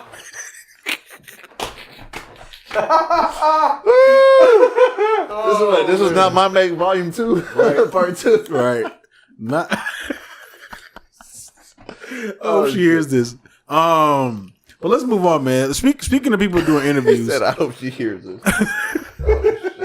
Speaking of people doing interviews, man, we're gonna segue into Charlamagne and Q. Did y'all watch this interview? Boy Q, yes, I did. You watched it? Yeah. Oh shit! Goddamn. I didn't think you cared. Well, no, like I didn't know he fucked with Charlamagne like that. Buddy, come on. I really didn't think you fucked with Charlamagne like that. Hey, black tie, buddy. Yes, y'all. So those of y'all don't know, did he go? I don't think Q went to Breakfast Club. He did that interview, right? No, he did. He did win on Breakfast Club. Yeah, okay, he did with them too. Okay. I didn't watch that one. Well, there's an interview of ScHoolboy Q. I did the and rooftop. Charlamagne on the rooftop or high rise. High rise ain't more like it. Building roof. They're sitting for about 45 minutes at nighttime, having a discussion about the album, some personal things and whatnot. Man, what y'all think about this interview? It kind of gave me a little bit more context to his album. And like just a little bit more about him. Like you get to know people when they have interviews that are more deep and they get to literally talk to you about them and be themselves. Right. You know, and he definitely was himself, you know, didn't hold back, you know. Other thing, he was like, dude, I'm weird. I ain't a normal type of dude, you know? It's like just being, and then like his whole, you know, just figuring out numbers and shit and then kind of letting it get to him kind of. And then him just being straight up on things of like, you know, when the fans were asking about, you know, how he's grieving and shit like that, and how he's kind of like how he said, you know, he was all like, man, I can't believe I let them get to me like that. He's like, man, how he was just talking about himself, just let you know he down to earth, just a real dude. You know what I'm saying? Anybody that felt like that Q should have responded, you're a fucking dick. Yeah, asshole. You know what I'm saying? Because I never looked at that. I knew they had a relationship, but I never looked like when that happened, like, oh, Q better say something. What's Q gotta say? Yeah, like, I just was like, damn, dog, people grieve in their own ways, dog. Exactly. You know what I'm saying? And that's real because we've gotten to this point with social media and all this other stuff. People are like, oh, you have to rush out and do this. You have to tell everything. Yeah. Like, think about people would just stop me. How would you feel if it was someone close to you? If the first thing on your mind is I need to post something, something's media, wrong. Yeah, it's definitely something wrong. Yeah, definitely. you've lost real reality, basically. Exactly. You're basically stuck in La La Land. You know what I'm saying? If that's the first he's a celebrity, but like, you have a hard enough time thinking of the words to what do you say? What do you put out? Like that's not the first thing on your mind. No. If you're a real one, that ain't the first thing on your mind.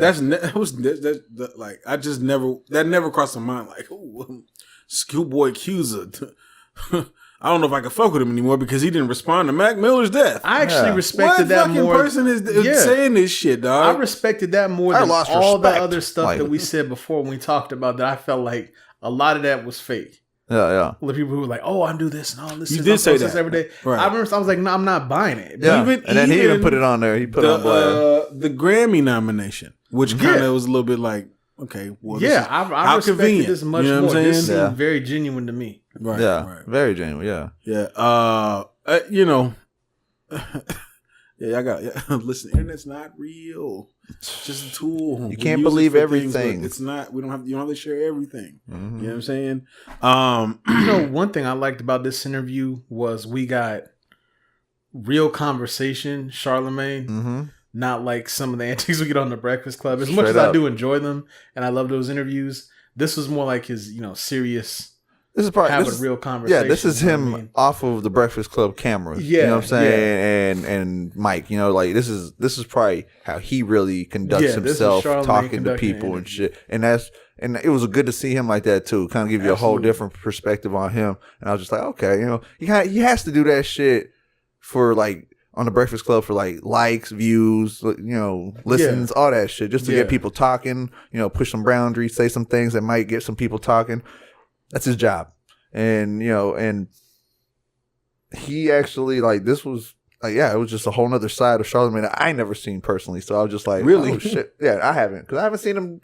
I don't watch all these things. The Breakfast Club and all that shit. I don't watch all that shit too much. Charlamagne he definitely will get serious and will have definitely a coherent conversation with people. Well, no, I can tell you can tell he can have a good conversation. Like, even on the Breakfast Club when he's kind of just being Charlamagne the God on there, you know, like acting an ass sometimes, you can still see he holds his own and knows how to conduct the conversation, you know? Mm-hmm. But with this, I mean, he brings up the whole Mac thing and, you know, ScHoolboy gets emotional a little bit, kind of walks off camera a little bit, turns around, kind of even thinks about like, I don't even know if I want this on here. Right. You know, but, you know, and Charlamagne just kind of, you know, just the way he conducted himself in that whole moment, I thought was, you know, was well. I respect him how he did that shit too, because, you know, he kind of just let him do his thing, then he kind of lifted him back up, let him have his moment, and then lifted him up and said, "Ain't nothing wrong with that, man. That's feelings, that's emotional, man." Like certified to him as like, or I can't even think of the word, but made him feel like comcomfortable again. Yeah, he said, "You want to cut it? That's fine. If you don't, that's fine too." Right. It was great. I think Q is just, you know, he's just a hard ass dude. So you know, that's very vulnerable for him. Yeah, and you know, but that just lets you know he's for human. The world to see. Yeah, it lets you know he's human though. I think an interview of like that type of interview is actually much more preferred to a person like ScHoolboy Q. Like certain artists, I'm sure they don't mind the breakfast. They like getting in there and chopping up with the three of them and going all crazy and all that. Yeah, but you figure you got them, you're sitting there, two on either side of you, one across from you, two people over there, cameras in three different angles. Someone like ScHoolboy, and like if if it were me, for example, if I were snuck doing an interview, I'd want this type. I'd be much more comfortable, straight up, chilling on the rooftop, me, you, one camera, just sipping, smoking. You gonna say some? Listen, they gonna get you to say some wild shit on Breakfast Club because you know why? But because you're caught off guard. Like they know how to hit you from different angles at different times. So it's almost like a roller coaster. Right, like you go from like angry to sappy, sappy, to happy to sad to, you know what I'm saying? Because they hit you from all angles. It's like it really is like a gauntlet. Yeah, and I understand why people have they all play an important part of that gauntlet. They just bullshit out of you. Yeah, you know what I'm saying? They'll have you saying some wild shit. You be like, damn, I really said this shit. Like, they do. What the fuck? Yeah, goddamn. And I can understand why artists need to go there. But I can just imagine, just knowing myself, if I were a celebrity, I would greatly prefer the one-on-one. Right. Yeah, the one-on-one. It's like, with I would go and Charlamagne, do the Breakfast Club because I would do both, and it's probably fun. Yeah, the Breakfast Club is fun. I think that if people go in there with the mentality that, all right, man, y'all gonna try me fucking up. You know what I'm saying? Yeah. As long as you go in there and you just you have fun and just have a regular conversation, you'll have a good interview on Breakfast Club. You know what I'm saying? Every time. See, if I was to do both, I'd honestly, I want to see how y'all would do it, but I would rather do this type of interview first, and then I'd go so the people could see the real, like the interview that's, you know, more down to earth, shows that side of you, not just goofing around, having fun, asking those questions, getting put on to the spot. You know, then you actually get to see like the real you. And then you get to, you know, get to understand you first, then get to see, you know, a little laid back self. Instead of you go the other way around, I would do the other way around. You might get judged first, or might get, you know, they might put you on blast for something that, you know, it kind of kills this next interview. To me, that's how I would see it, because it's like, you already kind of, they got you here. When you hit that promo run, though, man, you got to hit everybody. I would do it the other way around so that I could elaborate on anything I felt I wanted to elaborate on in the second interview. Okay, so redemption, give more context to what you were saying. Okay. Yeah. And then even though I couldn't handle it, then I want to go on Hot Ones. Y'all know I think everybody would have to go on Hot Ones. I do not know why I want to go on Hot Ones. I want to go so bad. I feel like somebody's. I would get fucked up. Bro, I got one. Like 6 wings through, but I really want to go on Hot Ones. I got 2 wings for you. I'm done. Yeah, I might do one and a half. I got 2. I might do 1.5. You only do 1.5 too? Y'all don't like spicy foods? I love spicy food, but I'm gonna be over there sweat. Like I'm gonna come with my own that towel. shit might I'm be gonna come with light my work for own. you, bro. I'm gonna come with a personal towel. No, I'm we gonna lay gotta over take my this head. as a All right, let's get it team. started. We gotta do this as a team. I'll do the first 2. Oh, that's what. You hit the middle. Oh, Riffa hell. gonna finish it off. What the hell, dog? You giving the hottest ones? Nah. To me? Yeah. Nah, nigga, you ate the hot ones too. No, I'm done. It's called hot I'm ones. gonna be You like ain't eating DJ the mild Khaled. I'm ones. gonna be DJ Khaled. Yeah, It's gonna be a hot. Yo, It's this gonna be a is hot not- 3 on this that is one. not All right, because fun. we all gonna get that. I'm gonna fuck be just that. like DJ Khaled. Yo, whoever told you that this was fun, this is not fun. Yo, DJ Khaled on there was the funniest shit, dog. That shit was. But let me get back to Q though, man. Listen, Charlamagne, I'm gonna say this too though, real quick. I did feel like Charlamagne gave a good interview. There was 2 things that I was really upset about this interview. One, I wasn't really feeling him having the paper to the side with the questions. It looked a little amateurish because I feel like Charlamagne's been. And listen, I know you got a lot of questions. You want to touch on certain things, so you're just trying to stay on point. I know when he's on Breakfast Club, he's using his laptop. I get that or whatever. But I kind of feel like if you're having a conversation like this, it should be a conversation. You know what I'm saying? Okay. No like cue cards. Yeah, no cue cards. Just having a little more flow. Because I don't ever see Joe Budden with questions. Okay. Joe Budden isn't where Charlamagne is either. Like, are you talking about like on pull up? Yeah, I never see him. It's just a conversation. Ask whatever questions come. You know what I'm saying? Mm-hmm. But I bet you, I guarantee, he goes home later, or the interview's over, He and he forgets thinks one? and he thinks of things like, I know his fuck, I should have asked. I wanted to ask that one. Listen, you always you gonna know that happens. You always gonna forget something. That shit happens here. Like I'll fucking That leave, shit and I'm will like, fuck, I wanted. Yeah, I wanted to say that to them. I couldn't know. remember. Same shit happens to me. You know what I'm saying? Listen, it's gonna happen. Oh yeah, it does.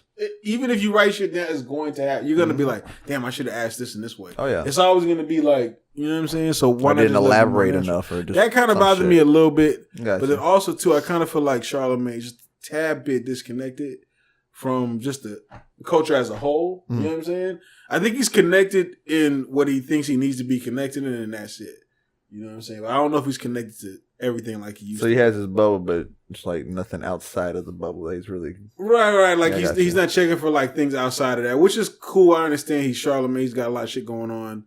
You know, he can only be info. But I don't feel like he's there with the people anymore. Like as much as he puts out there, like he says he's gonna be of the people. I don't know if he's there with the people as much as he used to be anymore. I think he's kind of gone past that. He hasn't really like sat down with the people anymore. I think he's gonna get back with the people. You know what I'm saying? That's what mine's got. I got you. You know what I'm saying? But it was a good interview though, man. Shouts out to Charlamagne. Shouts out to Q. Nice and lengthy interview, like 40 minutes. Yeah.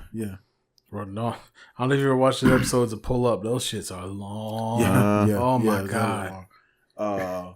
But real quick though, did y'all feel like it gave you context to the album? A little bit more, like understanding on why he called it Crash. You know, a little bit. Which we kind of figured it. Yeah, it's kind of like a little bit. That. Just a little bit, like it was like everyone goes through that, but it's like Crash. Well, obviously, when we talked about it, we couldn't figure it out, but it's like, what else is he talking about? Right. I see what you're saying. It's like kind of like you go through moments. It's kind of like obvious. Yeah, somewhat. It's like it was there, but we didn't put it together. But it was there. It was deeper. Yeah, we tried to make it something it wasn't.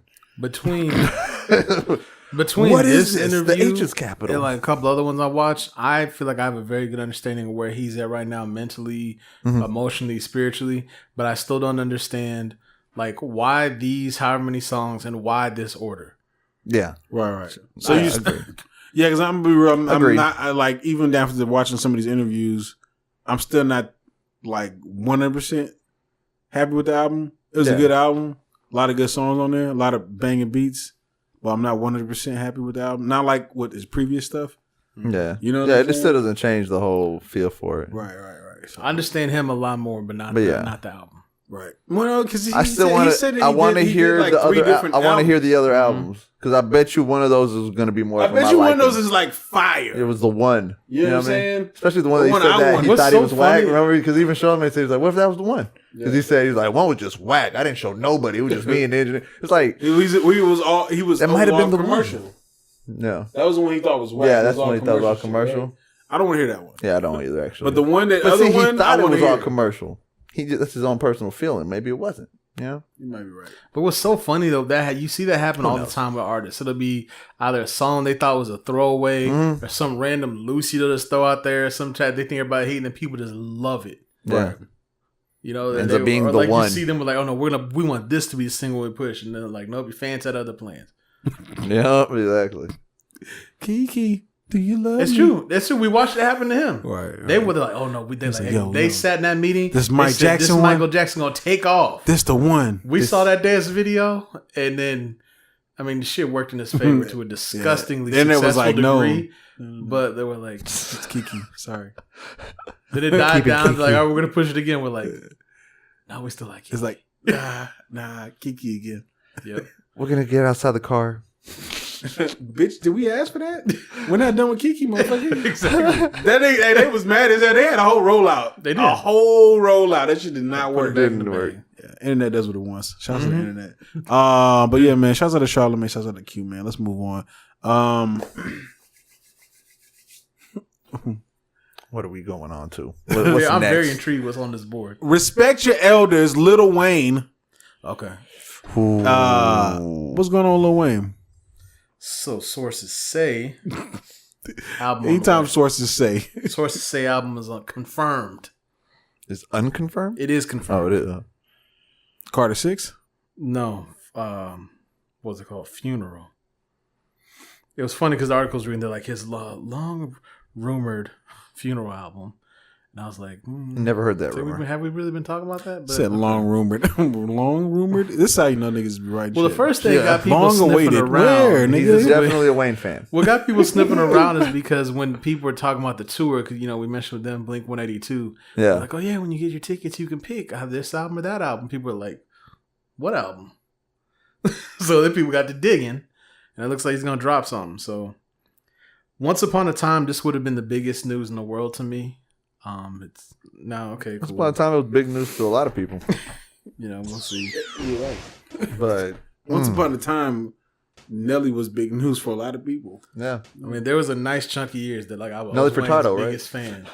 No, there was a point in time when I was just like, "Yo, Wayne is the illest." You know what I'm saying? Everything, every feature, everything. I listened to it all. I had all on the playlist. But I was like, all right, we'll see what happens. Yeah. I didn't really like Carter 5, but Well, we'll see. yeah, we'll see. I don't disrespect Long you. rumored makes me think like, okay, here we go again with these outdated songs. Oh shit! Here we go again. That might be what happens. Yeah, I don't know, man. I don't know the spec. I don't know where the Wayne shines anymore, but I don't know either. he's just gonna ride out to the sunset, I guess. You know what I'm saying? He's gonna do it for the love of the sport. Yeah, he's still gonna do some decent numbers. He's basically Kobe right now. Yeah, You know what I'm saying? still in it, but doesn't have to be. He's not really Not necessarily dunking has because to be. he's trying to keep his legs steady for the next 2 years. He's doing a lot more layups. He's not really. Yeah, he's Every- just doing every a lot now more and jump then- shots. Every now and then on that no defense fast break, he'll give you a little, Every now and then, hit That that was cup why bang I on jammed the it. fast. That's exactly Yeah, it's what like, damn, he still got it. That's perfect. That's perfect analogy for Wayne because every once in a while he'll hit you with a line. You're like, With a line, you'd be like, okay, that was a good line. Then he'll say some other shit. You'd be like, there it is. back to the arm There brace it and is. the knee, 38-year-old Wayne. the knee fleece. Like that's a little knee brace. Back to that. Take fingers. Oh man. Well, shout out to Lil Wayne and shout out to his fan base that is just sticking by him no matter what. Yep. Why you got Stevie Wonder on here, man, on this podcast? We're celebrating his birthday. Oh, okay. All right. Happy birthday, birthday, Stevie Goat Wonder. had a Wonder. birthday. He is 69 years old. Stevie is only 69? I thought he was older too. That nigga is at least 99. I was wondering. Bro, he's been, listen, signed, sealed, delivered. What? That had to come out in like the 30s. The 30. At least the 40s. Lovely. Okay, that came out in the 70s, definitely. He shit. can't be 69, only 69. He paid someone to put his Wikipedia back. Wow. Something's going on He was here. born in 1950. That's it? Someone Songs turn in the- back the hands of time. Songs in the Like, Key of what Life came out in the 70s. But That's it? That's it. I know it seems like a long than that, but I feel like he's at least in his 80s. At least. But does he look I really have no reason to make this up. No, he doesn't really look He doesn't it. look it. I've always wondered about his beard. Is it kind of Is it? You know Yeah. what I'm saying? Y'all seen his beard? I know what you're talking about. Yeah, It's like, and yo, just cut this off right Take here. it off. Maybe take a little goatee down. You be popping out here, Stevie. Yep. just like with the situation Get that's back to going the on youth. with his dreads, Connect. I'm like, you know, the people around him that can see this should be ashamed of themselves. They're a fraud because they're like, yo, no, let's go. Just let it ride. He's like, how do I look? They're like, oh, amazing. Amazing. Fantastic. He's like, all right, let's get on tour. Let's do it. Now, so he signed with Motown when he was Trash. 11.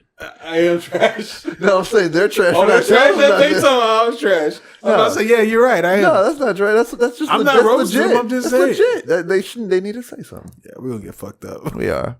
you know Stevie Nah, Wonder nigga, got. you know, know nigga, Stevie Wonder he was got like, goons. you said it should be a. He got Yes, goons. they you know? should. Yo, he said his people They- that was around him should be. They ashamed. should. All right, they coming for you, bro. All Yep. right. Stevie, you know, Stevie, Listen, got his hey, back. the Wonder Goons are coming. They're coming for you. The Wonder Hive. You just made it. You made it sound bad. Wonder Hive. You like Wonder Stevie Hive. Hive. there's no legitimacy with that shit no more. The Wonder Hive. Yeah. Yeah. I thought the Wonder Goons sounded cool. The Wonder- but Wonder Goons sounded cool, and he said Wonder Hive. I was like, whoa, they're really coming after you, man, and they gonna sting. Stevie Shooters. The Stevie Shooter. Stevie Shooters. Oh, we man, are that's about funny. to get commented up by the Yeah, Stevie we about to- Brigade. No, I'm not. No, the Stevie Brigade, the Wonder Warriors, they're not coming for me. because they're not coming for me That's it right because there. I'm a That's the huge Wonder Warriors. That I'm a is- huge Stevie fan. They're not coming for me because I'm a huge Stevie fan. That Oh I will my not God. tolerate the slander. Yo, what's the age rate of the Wonder Warriors? There is no age limit. No, there's an age rate. There's It's not. like, yeah, it is. It's like 55 through 70, 78. That's the season. That's the generation? That's the Oh, veterans. shit. The boomers. That's the veterans. Yeah. The baby boomers with the Wonder Warriors. The Wonder Warriors. That was great. That is good quality, That is shit, quality right shit there. right there. I'm Wonder a Wonder Warriors. Warrior. I'm a Wonder Warrior. Listen, I'm a Wonder Warrior too. There you Me go. too. All right. We got big support for that dude on this show. Big It fan. is. It is. Why Big still fan. laughing at me? Big fans. yo, We're just we- not fans of his people that don't tell him shit. We named the Stevie Wonder Hive Wonder Warriors. That is And quality. we better not That see y'all is. using that like you came up Oh, with it. they either. better not. They Yo, if I better see not. anybody hashtag Wonder Wonder Warriors, I'm Warriors. fucking shit up, bro. we gonna fuck shit up for Gonna be real. pissed. Wonder Warriors. Y'all gonna That hear is- about it on the next episode. I gotta get a shirt that say I'm a Wonder Warrior. I gotta get it. Yo, I need merch. I Yeah. need merch, nigga. With Stevie's face on it, it's like Wonder Warrior. Right. Hey, I'm gonna reach out to his that's people. some legit shit. I'm gonna reach out Hey, to you know, his people. hey, you're gonna find a whole bunch of retirement homes with Wonder Warrior shirts.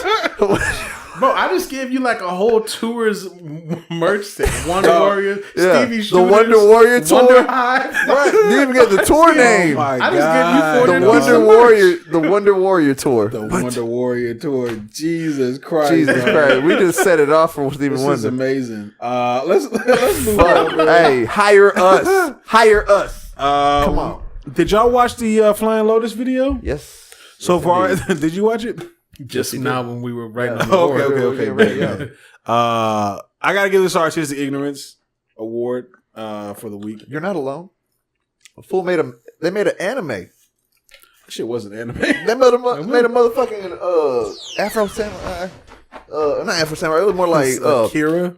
yeah. It was more like the style was fucking. It was dope. Right. That shit looked dope. as Robot fuck. had bars, man. Yes, he did. Yes, he did. Anderson Robot Paak is was on here. just stuck, and then it starts jamming. I was like, "Oh shit!" I did like his style. So what do you think was going on in this video, man? For those that don't know, Flying Lotus released a new video featuring Anderson Paak where he's kind of flowing. Production is very good. Anderson sounds really good on here. Oh yeah. The video is an animated a video of what looks like a robot telling. I wouldn't say animated. It's anime. Yeah, kind of anime. I mean, that's kind of Flying Lotus's. Well, no, because he's excuse me. He's worked with other artists. He's had some weird shit in his videos. Yeah. Right? But this shit did get kind of weird. It got anime weird, Yeah, anime weird. right? But It not, almost- but not like new anime weird, like 80s anime weird, Yeah, which is that's- dope. Yeah, You know what I'm saying? It reminded me of the thing. Yeah. You know what I'm saying? How shit just changed and weird shit. Just grew, expanded. Yo, what the hell is that? So I mean, why did you give it? Why do you think it should get the artistic ignorance? Well, let me ask you this: What did you get from this video? How many videos have you seen that have used that technique, that style?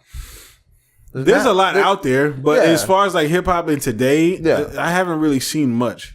Me neither. It's like it's been a while since I've seen something that had to do with animation, like anime in hip hop, like a music video. Like, I've seen. There's been some definitely, but this one just. Like you said, it was almost nostalgic, like the style of the anime itself. And then it almost reminded me of Borderlands, that video game. Because they got the robot and shit. And it's just sitting there, like, it almost reminded me of that. Like, it had that type of style, but with just kind of like being out in the middle of nowhere, like desert. And it looked like a lemonade stand, but it said flowers, right? Right. Did I say flowers? And then, and then. I'm thinking like, what is this? And it's like, what does it say about like your ego? Is your seed? Yeah, your ego is your seed. There you go. Right. That's what it is. Your ego is your seed. But so, what do y'all get out of that? Like, it's funny because what I get from that is because you kind of see the robot. He's like, "Come on, man, come on, you can do it." You know what I'm saying? Like egging them on, kind of like saying like let it out. You know what I'm saying? That's what I was kind of getting from it, and I took like what he had to let out was like his creativity. You know what I'm saying? Yeah. Like he just let it all out because it's in here. Yeah, it's inside you. Yeah, it's all inside all of us. We all got what's within us that we create. You know what I'm saying? I feel like that's what that is. Yeah, it's supercharged because it did that one thing first, was like that thing growing in front of him or whatever, and it's like. Kind of like releases it, I guess, and that's when everything starts going crazy. He was fighting it at first. Yeah, he was. And then he just succumbs. And just, exactly. That's the best way to put it. I would say just accepts it, but succumbs. Yeah. It sounds. He like the vocab, baby? Sounds a little better. He like that vocab, baby? Word of the day. Succumbs. Succumbs. Look it up if you don't know it. No. He succumbs to it. Yeah. But he does that, and then like he grows, like the tree grows from within, right. The plant grows from within, the flower, I guess. The interesting thing was there were other ones that were there. Yeah, when it zoomed out, I was thinking, "Ooh, this robot fucking up everybody." Is he fucking up everybody, or is everybody living their best lives? Or is he releasing them? Yeah, are they doing what they were supposed to do? Yeah. It's a good question. Right. That's art. That's why it's artistic. That's because of the way way everybody's going to interpret this. Exactly. It's like everyone's going to have their own interpretation. Like everyone's going to think of it their own way, see it differently. People are going to agree, But all in all, there's going to be a lot of things. There's going to be questions. When you get questions from something like a video like that, you get questions. It's artistic when it kind of breaks it down. And I'm not saying like it questions in a bad way, like I just don't get it. It's more like I'm interested. Tell me why. Like I want to know why you chose this and what. I'd like to actually find out. Like I wish he would come out and tell us a little more like the meaning behind it and not just leave it up to us. Like, give us his interpretation. Good art, you don't come out and tell the meaning. Oh yeah, you don't. You just let it be out there. Keep it to yourself. For the most part, yeah. But at the same time, give me a hint. Give me a hint. Just a hint. I feel like the video is a hint. No, the video, it's a hint, but geez, like, I don't know, because at the same time, that ending where he backs up and you see a lot more, like, it could be a little bit of both. It could be like, oh, well, they've been released and now they are, they're no longer in, I guess, the human form, but now they've grown and now they're wherever they need to be or whatever they're meant to be doing. Or it could mean that they've all become droids and they're no longer using their own minds anymore, and they're just all robots. Think about this, because it's a robot. It's a robot telling them. Just what if this robot is making people, taking out people? Like those were all people, right? Human, right? Being themselves. Now he's they're like no longer who they are. He's like, you know what? Robot could be a taking over. Could be technology. Mm-hmm. Okay, a symbol for technology. And what happens to people? They get lost and stuck, kind of like with the technology. See, here we go. Man, I think we just broke it down the best way that anyone could. I think we did. Honestly, did because honestly, Black Tie's we rolled with it. We kind of at first Black Tie went to sleep, y'all. So we kind of at first I'm watching it while y'all are talking. His head is laid back. He's just like, I've been released. Because you should have seen this conversation I just had with this robot. Right. What are you getting from me? You're watching it right now. I'm watching dude's eye just pop out his head. Yeah, and it just grows. Yeah. That's what reminded me of The Thing, because that movie, The Thing, the old movie, like is alien. It just it grew like that, kind of like. Yeah. But obviously, this ain't no alien growing shit. But still, right. I kind of feel like how we just because at first we're over here talking about what do you think? I don't know. No, the song is good. The beat is good and all that. But there's more to the message with the video. Definitely. You know what I'm saying? I really feel like that whole technology shit makes sense. It really does. That's definitely another aspect, another perspective. Yeah, it's the right one. Right. So it's the right one. It's the right one. By you watching it, what do you got? You got any interpretation? Well, let's go back. Yeah, no, that wouldn't hit y'all. Yeah, it's like y'all are way off. I don't know. All right, so this is he's like, I didn't see none of this shit. Spinning. Yeah, this shit's just weird. That's what you're gonna say. Yeah. He's like, yeah. That's what I was gonna say. It's different. Yeah. That's what I was gonna say. Yeah. Like, I don't see none of that shit, fam. I don't know what the hell y'all was watching. I guess you gotta be in your 30s. I gotta hit it with the that's for young heads won't understand. This nigga say old head music streaming service. Bro, I thought about that the other day. I was like, damn. I was like in the zone. I was like, old head streaming service. He's on to something. He said, yeah, you're right. You know that Kermit the Frog where he's looking out the window when it's raining? That's what I thought of when he said that. What were you title for old heads? I was like, damn. What were you listening to though? I was just like, what was I listening to? Yeah, be right. Yeah. I was listening to DJ Paul. All right, let's segue into that, man. That was it for Artistic Ignorance. We're gonna get into these motherfucking reviews, nigga. Woo! Let's do this. We're gonna talk about DJ Paul. Speaking of DJ Paul, King of Memphis, Calm, KOM, okay. Black Haven's own, BHZ. Which I found out that Black Haven is not actually Black Haven. It's actually White Haven that black people took over. Yeah, and called Black Haven. He started that. Right? Is that him? Is that him telling his own story? Yeah, that's him telling the story. That's him. Okay, I thought he was telling somebody else's story. No, that's him. No, that's their come up. That's DJ Paul and probably Juicy J along with him. Maybe in Project Pat. But I know heard this story before. I've heard things. But, I mean, so you think it's him telling his own story? Yeah, I really do. Okay. Because I've heard a lot of their lyrics have kind of stated similar things, type shit. Like listen to them throughout their career. You know, I've been jamming this since like '94. Right. So DJ Paul released a new what I thought was an album, but it's actually more of an EP. Yeah. It's called is it Pain? Pretty long name. Pain. Pleasure. I don't know. It's called Power, Pleasure, and Painful Things. Okay. It's actually an EP because there's a lot of skits in between the songs. Mm-hmm. So it's more. It says 12 songs here, but it's really about five songs. Because there's because the last two tracks is an outro and then another outro. Right. That's right. You're right. So just to give you an idea of like what to expect from this, you got Wifey's Funeral. I'm guessing Wi-Fi's Funeral. Yellow Wolf is on here. C to 6. Rob Vicious. Beanie Siegel is on here. A lot of this is produced by DJ Paul. I think it's all DJ Paul. Yeah, I wouldn't doubt it. DJ Paul. I'm not as much of a bigger fan of 3 6 as Riffa is. I like 3 6 Mafia, but I'm nowhere near the level of fan that you are. Yeah, not many people are. Right. So I really kind of want to hear what you got to say about this. I wish it was longer. You know, I wish it wasn't just the EP. I wish he would actually count out. But it lets me know that if he's cooking up an EP like this, there's an album around the corner. He always is working on music. He's always probably gonna be another connected EP, like a part 2. Possibly, he may actually do that. He may. And if he does that, I ain't mad at it. You know, almost like just a little here and there, just to keep just to stay out there. You know, and have music in people's ears. Right. I wouldn't say stay relevant because to me he always is. Right. I'm gonna be real with you. He hasn't been too relevant for me, but I will say this was solid for me. Yeah.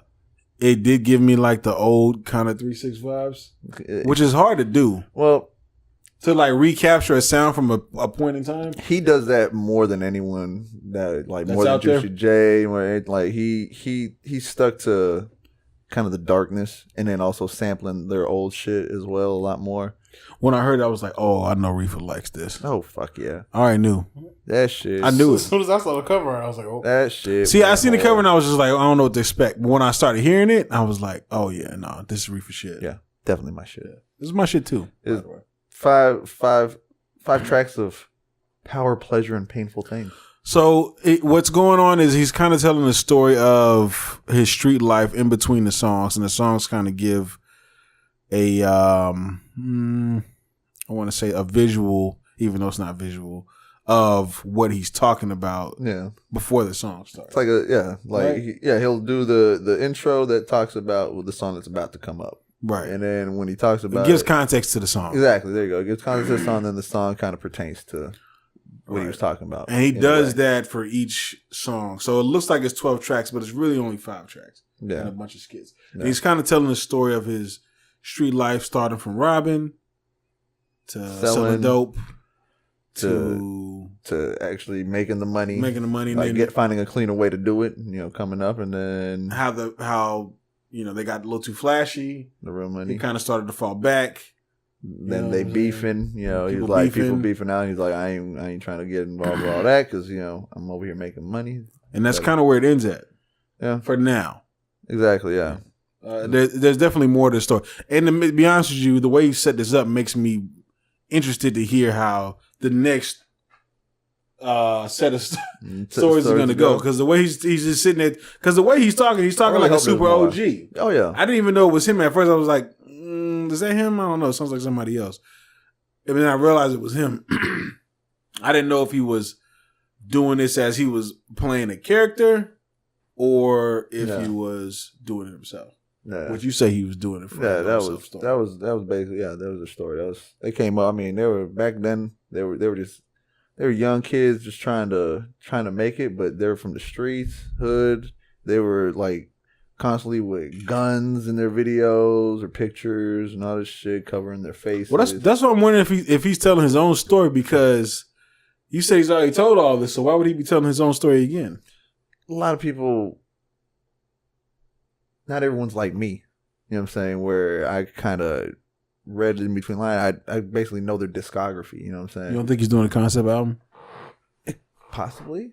I mean, he's a smart guy, DJ Paul. I mean, he may not be as out there as Juicy J, but it's because Juicy J rode with someone that he kind of rode a wave. He got up with Wiz Khalifa when they were doing their thing, and brought on the OG from 3-6, who kind of still out there partying type shit. Hell, fucking looks like he's as young as them still. Juicy J still fucking out there doing it. But DJ Paul, he kind of he fell back, but kind of stayed true to the old school, the past. You know what I'm saying? And the story, you know what I'm saying? Like I said, I've heard this shit. Most of this pretty much just through their lyrics and just things they've said, interviews back in the day, just little things.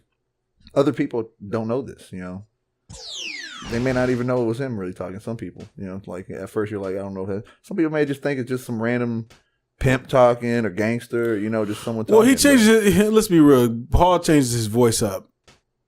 He does different inflections of his voice.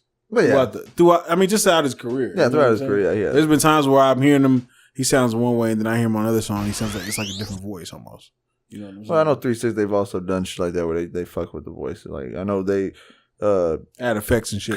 Coops the nigga would he'd do a kind of higher pitched voice. He'd say his verse like in a higher tone, and then he'd do it in like a real low, dark sounding tone. And it'd be like one speaker and the other speaker would have, and they'd put them together, and then he sounds dope as fuck, like it's like a harmonizing. Right. But then, like back in the day, I could, with the sound on cars and shit, you can just go, I want to hear just the right speaker. Right. So you just go and you could actually just hear right. the dark one, or you could just hear so they do shit like that. Paul, right. he's done shit different also. Yeah, he's definitely done some, voice. That's why, when I heard it, I was like, I didn't know if he was changing his, because it doesn't sound like him 100%. I was like, maybe he's changing his voice because he's trying to do like a concept album. Mm-hmm. But regardless, I think it's dope how they set it up. Oh, definitely. Yeah. Let's talk about some of these beats and some of these features. Well, these beats are extremely nostalgic. If they're new to you, then you need to go back and find where they came from, most of them, or at least parts of them, because, they're always revamped. It's like a new beat, but then he puts hints of the old shit in there. Paul with the 45, and shit. Just different things are from different songs, and they're just little samples. Because he fucking DJ Paul. Right. He fucking mixes that shit in himself. Knows how to work a turntable, so it's like he's one of the only people I know that, well, not only one people I know, he's like one of the best, to me at least, in sampling. Like, he does a great job when he samples shit, whether it be sampling his own old shit, old 3-6 shit, or just other people's shit. Like, back in the day, they had samples from like Tupac on albums, and just other people, like LL Cool J they sampled. But they always did it real great. And these beats don't let me down. Right. Just continue the whole DJ Paul legacy of dope beats. Right. There's some hard beats on here. Pretty much all of them is hard, but one of my favorite ones is probably the one with Beanie Siegel. That one is nasty. Creeping is dope. Easy Way is dope as well. Easy Way got that dope ass chorus. Yeah, I love how he did that chorus. Yeah, no, this is a good quality street. Maybe it's a southern guy in me that appreciates this, but I liked it. It was dope. Mm-hmm. It's kind of what I wanted to hear from DJ Paul. Yeah, DJ Paul. I think didn't we hear a DJ Paul review? I think we listened to like a mixtape or something, and it was a little all over the place. And we kind of were like, "It's not what we were looking for." Like, this is a little bit more what I'm looking for when somebody's like, "Yo, check out this DJ Paul." This is what I'm looking for. I remember I liked the last one more than you did, but also it was the bias. But you weren't like 100% happy. You're more happy with this one. Yeah, way more happy. I knew you would be too when I was hearing it. I was like, "Oh yeah, DJ Paul heard the review. Right up my alley." He made this shit for Riffa. he heard that Riffa was waiting, right, for something, patiently waiting for some power. It's solid, man. It's street. Painful it's it's got what you want. It's southern. It's got the you could basically hear where the trap sounds came from. It's got the 3-6 flows. Oh yeah. What'd you give this on a scale of 1 to 10? I'm biased. I can't do this. You're gonna give it a 10? Nah, I'm not gonna give it a 10 either though. I won't. Okay. I won't do that because I ain't gonna be that much where people gonna be like, yeah, okay, it's a 10. But no. It's not a 10 to me, but it's definitely at least 9. 9? Yeah, it's a 9. To me, it's a 9 just because the quality of those 5 tracks. Reason it's not a 10. If you would have gave me a full album of shit like this, I'd have been a 10 to me. I gave this an 8.5. It was like I said, it was very solid. The only one I wasn't really like playing as much is definitely They Beefin' was kind of like the last song, which I like it, but I didn't like it as much as I like the other songs. Yeah. I like the features. I see why you like Yellow Wolf. I've listened to this. I was like, this is what Reef was talking about. I get it. You know what I'm saying? Get it. Yeah, I get it. No, I totally get it. It makes sense. They mesh well together. DJ Paul and Yellow Wolf. Yeah, and I can see how like it's just certain vibes or whatever. Why you like why his style works well in certain vibes, and it works well on here. I remember you were saying, "Yo, he does some shit with 3-6 and it sounds dope." Mm-hmm. I get it. Wifey's Funeral sounds dope. Being Single sounds cool. His voice isn't, I know he got shot and his lung isn't really working, so his voice always kind of sounds a little weird to me now. That No Neighbors paper. Yeah. Killed that. It was dope, man. That little section of how you broke that shit down, that shit was dope. I fucking was like, I wish Beanie Siegel just was the Beanie Siegel of our day where, he sounded. He still got the lyrics. He still got the lyrics. It just sounds a little weird. He I fucks with him still, though. He got a throat issue. Yeah, no, he got his I think he got shot and his lung had like a piece of his lung removed, so he that doesn't get as much air and shit. Air or something, yeah. But shout out to me single, shout out to DJ Paul, man. You know what I'm saying? Yeah. Shout out to DJ Paul. Waiting on you, Juicy J, to come up with a your move. Your move to come out with a authentic sounding 3-6 old school album. Thank you very much. What are you gonna do if 3-6 hits us with a surprise album? It wouldn't be same because 2 of them are gone, but DJ Paul and Juicy J could carry it on. I mean, they did for a second. It was just the last unknown, most known unknown. Last walk or some shit. Oh yeah, that's right. But the last stand or some shit like that. But yeah, it was just them 2 left. I mean, at one point it was because it little by little it went down. It was like 6 members, then it was 4 or 5, then 4, then 3, then it being 2, and then people passed, and they tried to get back together. The Mafia 6. It worked. It didn't work because then when they started doing the touring, someone passed, and then the person who brought it all together, Lord Infamous. Right. But his brother. You know what I'm saying? Well, we'll move on to Miss Ari Lennox. Oh yeah. Dreamville's the first lady of Dreamville dropped her new album, Shea Butter Baby. Yeah. For the Shea Butter Babies out the new there. Erykah Badu.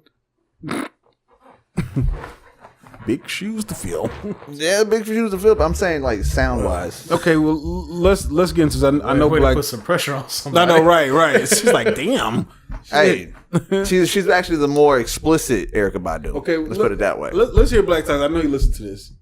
I did. He had on repeat for like 2 weeks. Straight. For 2 weeks straight. In fact, he didn't listen to our other reviews because he was still listening to this one. Never mind, they've been out for 2 weeks, but you know this. Oh, you got it. You got it because you're Drake's brother. Copy. Yeah, Drake got it for you. This is her. I guess like I want to say her debut album. Yeah, she's got another like I guess like EP that came out if I'm not mistaken. She got features on here from JID and J. Cole, and that's pretty much it for all of her features. So this is really her. And we already knew the Cole one. You said what now? We knew the Cole one already. Yeah, we already knew the Cole one. So absolutely. Yeah, it's just one other extra one. JID. Right. R&B chick from where's she from? Dreamville. What city is she from? Oh, where's she from? She from Chicago? So her first song is called Chicago Boy, so I'm guessing she's from Chicago. I should have looked that up. Sorry, y'all. I want to hear what Black Tie's thoughts are on Shea Butter Baby. So after Shea Butter Baby, track 1's actually my next favorite song on the album. I don't know why that is. Chicago Boy? That typically doesn't go that way. You want to be a Chicago boy? No, I'm actually don't know that I'm welcome in that. You know? We're not welcome anywhere. Hey, because of me doing this. Courtney Sinead Salter. Okay, she about to fuck you up. She said her own name on the album. She said she Courtney gonna on there. kick you in the balls. She had her own name on there. Was that her talking too? Or was that from like a skit? You heard her singing on here. She gonna kick you in the balls. I don't give a fuck. Oh boy. Hey, all I gotta say is that she said her own name on there. Okay. Like I don't know if that skit was her, like doing a voice thing and everything. I know, but I'm just saying. But she did. I be feeling like everybody be like, did he say my real fucking name? Yeah. I feel like everybody when we do the reviews and we say their real name, they be like, God damn it. Are you kidding me? Are you putting my government out there? You fucking asshole. That's how I feel like they're saying. Yeah. They put everybody's government out of every review. Like your boy Bill. Yeah, Bill. You know, I because people might be like, well, he didn't say it for DJ Paul. I'll go back and just say his name is Paul Dwayne Beauregard. The dude's last name is Beauregard? Yeah. Oh, man. I did not know that. Yo, we got to talk about that. Start the episode over. What? What's his name? I mean, I already knew it was Paul. I didn't know his middle name though. Beauregard. I did not know that. But yes, y'all. You said so. Chicago Boy is your next favorite track on the album. So Riffa says. I'm sorry. Riffa says that Ari Lennox sounds like Erykah Badu. Yeah, I'm inclined to agree, but here's where I'm like no. Okay. When I'm listening to the album, it's a very good album. Erykah Badu, for one thing, wouldn't get that nasty. She's definitely said some wild shit. Erykah Badu's been a real one for a long time. But not like not as full blown like Erykah that. Badu low key put Texas on the map when she did that. Oh, she video, did. right? She did. She literally, she low key put. She put no. I'm talking about when she put Screw on. Yes. Was it Bag Lady? No. It was the track with from Brown Sugar. And then she ended up, it was like everything got purged. She like had the grill in and everything too. Right. And she walked in that room and everything slowed down. Everything changed, Yeah, she's a real nigga for that. Straight up. See, so wait a minute, real quick. So I'm listening to the album.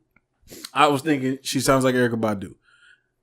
But then there are points and times here where like I listened to the New Apartment, which I really like this song. Yeah. But I go from like, she sounds like it sounds like grown ass people music. Mm-hmm. I get to New Apartment and I realize she's not a grown ass nigga. She's young. Or she just became one. Yeah. That was what I'm saying? That's number 3 on my list of newly grown. Newly grown. Right. I know the feeling. I was like, yo, that feeling of walking into your new apartment with all your shit that you got, you hustle for, it's all yours, and you don't got no motherfucking rules. You don't got nobody in your shit. You can walk around the house butt ass naked. You can eat whatever you want. She said, I'm not going to pick the clothes up off the floor in the bathroom. All right? I ain't got no rules. I understand that feeling. Okay? She's also from Washington, D.C. She's from D.C.? Yeah. She's from Chicago. Yeah. I'll say I was guessing. She lied. But, no, I like, and that would let me know that, okay, she's a lot younger than those kind of things that happened throughout that album that made me realize she's a lot younger than she sounds. Mm-hmm. You know what I'm saying? Can I read these lyrics on the chorus? Go ahead. So he said, I just got a new apartment. I'm going to leave the floor wet. Walk around this bitch naked. Mm-hmm. And nobody can tell me shit. And guess what? Black Ty listened to this in his apartment where he makes the rules. Can't nobody tell me what to do. I'm going to do what I want to do when I want to do it. Right. That's why I appreciate hearing that, because I understand her feeling. But it did make me go, damn, yo, how old is Ari? You know, is she 28? She's 28. Okay, yeah. She sounded like she's 18. She sounded 18. Is like that 19. a compliment? I'm just saying some of the stuff she said made me think that she was a lot younger, or she just is or she could just be extremely aware of who her target. Yes, I was about to honestly say, when you said that, I was like, maybe she's just targeting that age group. You know, kind of like, you know, you don't necessarily make the music for your age if you're kind of popping with the younger people. You kind of have to go with the flow, right? Because if you try to leave that, you may leave your career behind too. That's true. Let's get on. Let me move on to the number 2 track, because this is actually one of my favorite tracks. BMO. What sample is that? That was a Wu-Tang sample. No, that was oh my god, I had that. Busta Rhymes. That's Busta Rhymes. Yeah, that's definitely Busta Rhymes. Yeah. Oh, woo-ha. Is that what it is? Woo-ha? That is Woo-ha, yes. Yeah, that's Woo-ha. Yeah. Damn. Yo, Hoodie, get you all in check. Yo, bust my fucking knuckles. You turned Hey, yo. Yeah, you remember how High Learning? I'll bust my fucking knuckles. No. High Learning, he did say that. Man, the transformed, right? He did. That's a fire track. I do voices. I feel like that should be the thing that's getting. I know, you know, she got this song with J. Cole or whatever. I like the BMO song. Yeah, BMO went hard. Yeah, that was that break me off. I like that one a lot more. I think that should be getting the play. And I think she would. And it might be, but I think that should be the thing that should be getting in rotation on radio right now. I kind of like Whipped Cream. No, Whipped Cream. So listen. Let's talk about that real quick. She's very raunchy. Cause she did. What she sampled there? What was that sample? Do for Love. That's right. It was Tupac, right, which is one of my favorite Tupac songs. Yeah. No, listen. This it's very, very raunchy, sexual. Very sexual. Yeah. Album. Basically, I'm gonna put it on you. She said, "If I pop this pussy." Yes. I was like, what? I like that. It's like, huh? Hey, I like that in a woman. what? Start collar getting on. Right. Collar. Getting hot. Yeah. No, I liked it. I did liked too. that she had no fear of. She didn't hold back. She didn't hold back. She was being very sexual, but she did it in a very smooth and sultry way. Even when she would talk about like, you know, she was talking about like she was the dude and they just laughing about politics and Yeah. you know what I'm saying. And what book was it? The one about Paulo Coelho. Damn, what's that book, man? Y'all don't know that book? I don't read books. Come on, man. It's one of the most popular. What the fuck is reading? No, she talked about it. I don't read books. I watch feature films He based wrote off The of those Alchemist. books. She was talking about The Alchemist. Yeah, that's Y'all never right. read The She did say that. Alchemist? Yeah, I have heard of him. Yeah. Have you read it? You're right. Oh, okay. You're right. Okay. That shit is Have you read The I forgot. Alchemist? No, I haven't read it. Reefer, you have to read The Alchemist. It's life changing. I'd rather listen to him. I'd rather listen to his beats. I'm like, no. See, this is I should have seen that This is coming. why I can't do this podcast, dog. I can't believe I just I'm walked sorry, right Ari. into that. He baited me. We took Yeah, he it. baited me. Yeah, we definitely took that. I was waiting for that one too. I had that written down in a notebook, hoping that y'all would fall for it. But you know, No, it's definitely a good album. One of the things is that she kind of has like this little skit. This kind of voice that goes through, this kind of talking. yeah, Which, where she says Courtney. well, is that supposed to be her? I don't know. That's why I kind of feel like that's of- supposed to be like her youthful self. Yeah, or like her inner voice talking to her, like her inner child type shit. You know, Well, I want to say, well, child. we all have an inner child. I Yeah, don't but I give a don't think the way that this little girl was talking didn't seem like child. It seemed more of like a young adult, like maybe 16, 14. Okay. You know what I'm saying? Like she was old enough to be aware of things. Yeah. Or maybe 18. I don't know. I was saying bad things like that when I was a little kid. Yeah, you might be right. I think we all were, just not in front of our parents. This was a good album, man. I liked it. I think she's got a bright future. Yeah, she does. It's very jazzy. If y'all like the jazzy shit, I fucking was jamming the fuck out of this personally too. yeah. I I actually replayed this album probably like 7 times. I didn't do it as many times. I did it about 3. That's still a good amount. Shit. That's actually a wow. Yeah. Whoa. I heard this one about 3 times. Damn. Heard DJ Paul about 10. Yeah. You gotta play this with your boo. Yeah, that's why. Were I you was with in the your boo? kitchen. I was in the kitchen. Were you cooking? She was gonna be coming into the kitchen, so I knew. I was like, play. Wait a minute. Did you? And then we listened to it over dinner. There you go. That's what I'm talking about. That's dinner music for the Bay. That's B, what I'm talking because I don't about. say Bay. See, are you out here saving relationships, baby? Yeah, good job. What y'all give us on a scale of 1 to 10? Real quick. Oh, we do okay. that. I really And she agreed that she sounded like Erykah Badu too. She sounds like Erykah Badu. So I can see why people say that, and I can see where she definitely does sound like her in certain parts. But I think Hot take. no, it's not a hot take. Hot take Todd. This really isn't a hot take, Todd. But I just think when I'm listening to Erykah Badu, it's just a little more toned down vibe. Just because of some of the stuff she says like here, I'm like, Ari. No, exactly. Whoa, what did it say? Clutching my pearls. There's people listening.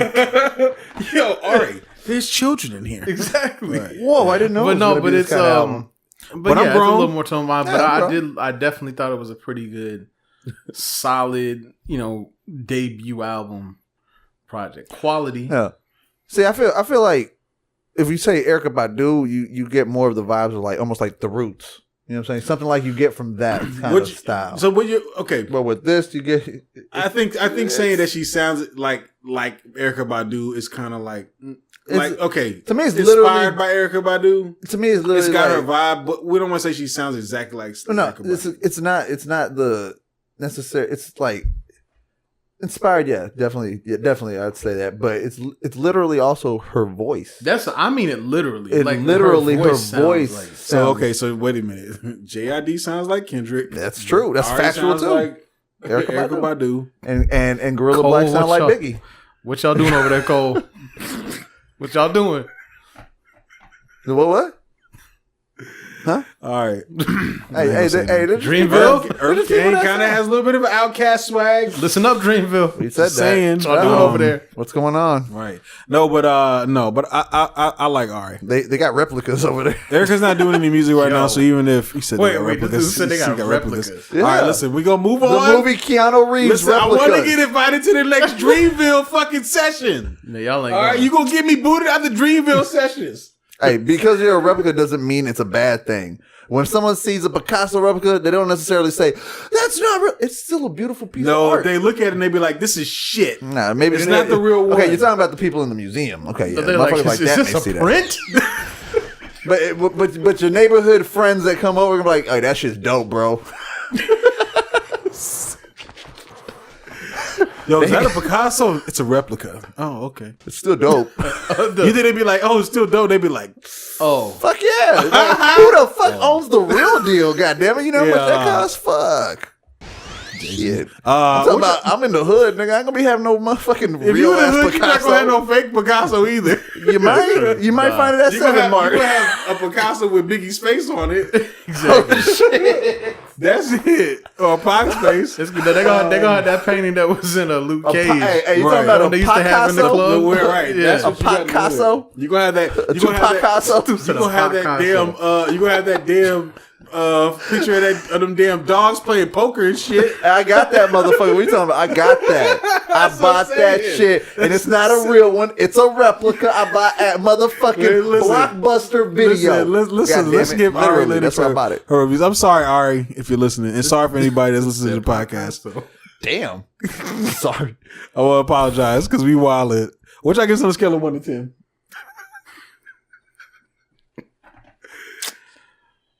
Okay, I'll go into rate first. I'm gonna give it a. I'm gonna give it a rate first. Me first. Not like that. I'm just fucking with you. I'm gonna give it a 9.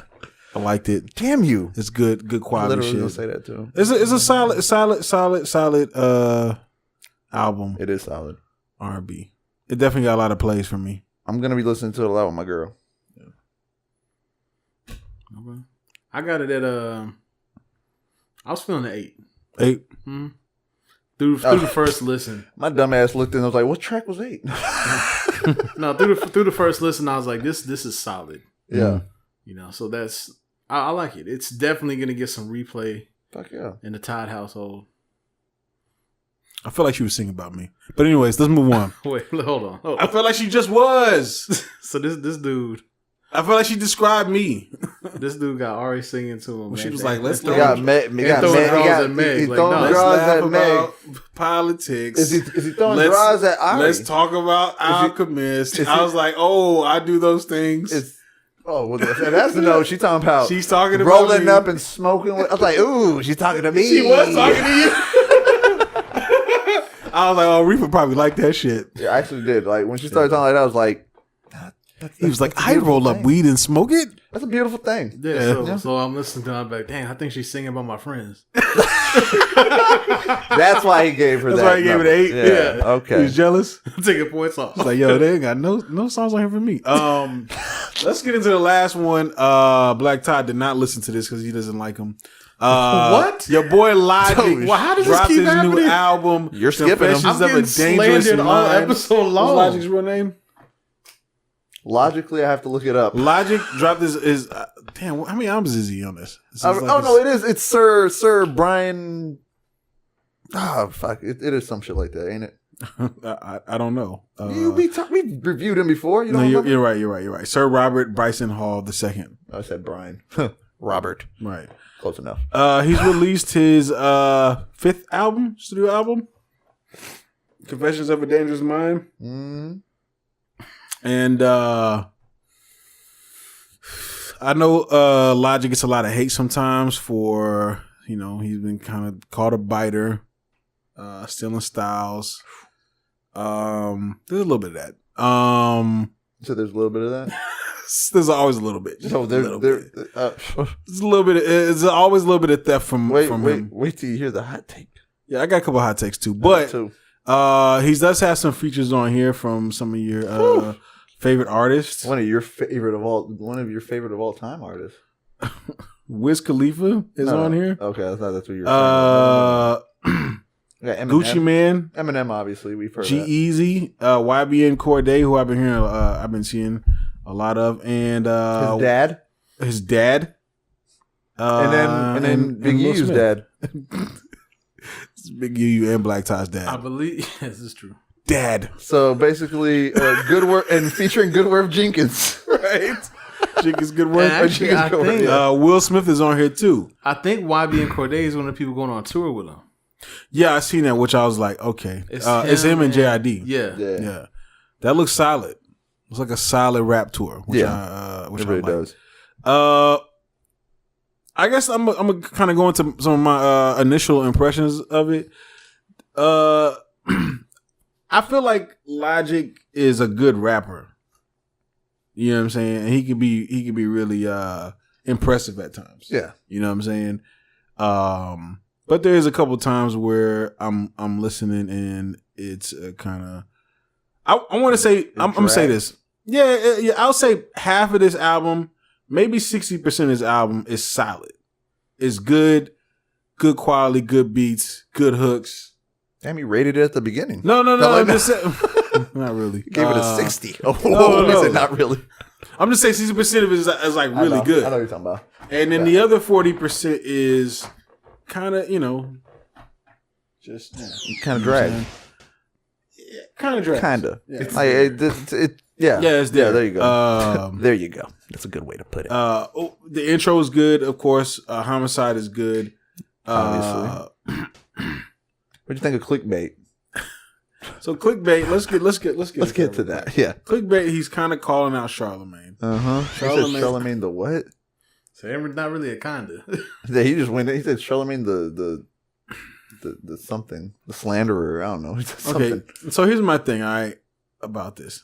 So he says Charlamagne uses controversy to sell. Did he say that right? Yeah. Controversy to sell. But in turn, Logic is using controversy of said controversy to sell. Yeah. Which kind of is called clickbait, and you're using clickbait. You titled it Clickbait, and it earned you Donkey of the Day, right? Which is exactly what you wanted, bringing you right back around, right? To sell, okay, using the controversy. It just like recite. It's like a circle of life. It just right. It's a circle of life, right? But here's the thing: more fuel for then Charlamagne. He says that he'll suck dick, to prove that he's not homophobic. I don't remember a time when Charlamagne called him homophobic. Maybe there's a clip that I haven't seen yet. That's what I was thinking. Yeah, that's what I was thinking. I was like, I didn't see that. I haven't heard that or whatever. I don't even really hear Charlamagne talk too much about Logic, to be totally honest with you. And him trying to switch that whole thing with Charlamagne saying the whole 6ix9ine joke that they said on the podcast one time. It's like, dog, whatever. Okay, yeah, he did say that on the podcast. Okay, in a clearly joking way. It was definitely joking, but still, he did say sucking dick. Which then I was just kind of confused because I was like, everybody's on here talking about sucking dick. And I just don't know what the fuck is going on anymore. Well, Logic Hive is going to tell us. I was like, what's the fuss? Right. Logic Hive is going to get in here and tell us we just don't understand because we're not woke enough. And his genius, that's the thing. His genius is how he turned this whole thing around on us. That's the thing. Like, there's nothing genius about this, right? He just Logic knew what he was doing. Finish it. Wait, okay, listen. You remember when Jay-Z? Remember when everybody was calling Jay-Z a biter? Yeah, right. They called because he was biting Biggie, and then Jay-Z hit him on the Black Album. I'm not a biter. I'm a writer for myself and others. I say a big verse. I'm only bigging up my brother. Yep. The thing that sucks about this is I kind of feel like him saying "I'll suck dick" to prove that I'm not homophobic is his version of that. Like that's his response back, which kind of bothers me because I'm like, it. Because I just kind of feel like this could have been said in a better way. Way better way. You know what I'm saying? Did not have to go there. Right. Like, you can be funny or whatever, but you're doing everything that Charlamagne did. Exact same shit. Exactly. Who are you? Yeah. Buddy. Come on. Yeah. Come on. And saying, oh, I don't go to the Breakfast Club, knowing good and well you're going to get talked about on the Breakfast Club. Mm-hmm. You kind of went to the Breakfast Club without going to the Breakfast Club. Club. That's what I'm saying. Straight up. Which, that's what I'm saying. Like, he knows what he's doing, but I don't know if I don't know if that's. I'm gonna fall for the reasoning behind it. You know what I'm saying? Like I see right through that. But other than that, it's an okay song. Oh, it's okay. Right. YBN Corday. Is that how you say it? Is it Corday? Mm-hmm. Corday. What'd you think about him, Riffa? That was good. I like the second part of that song. The mix, the switch up. Yeah, the switch up and then the show love part. It was dope. The mama is a little too.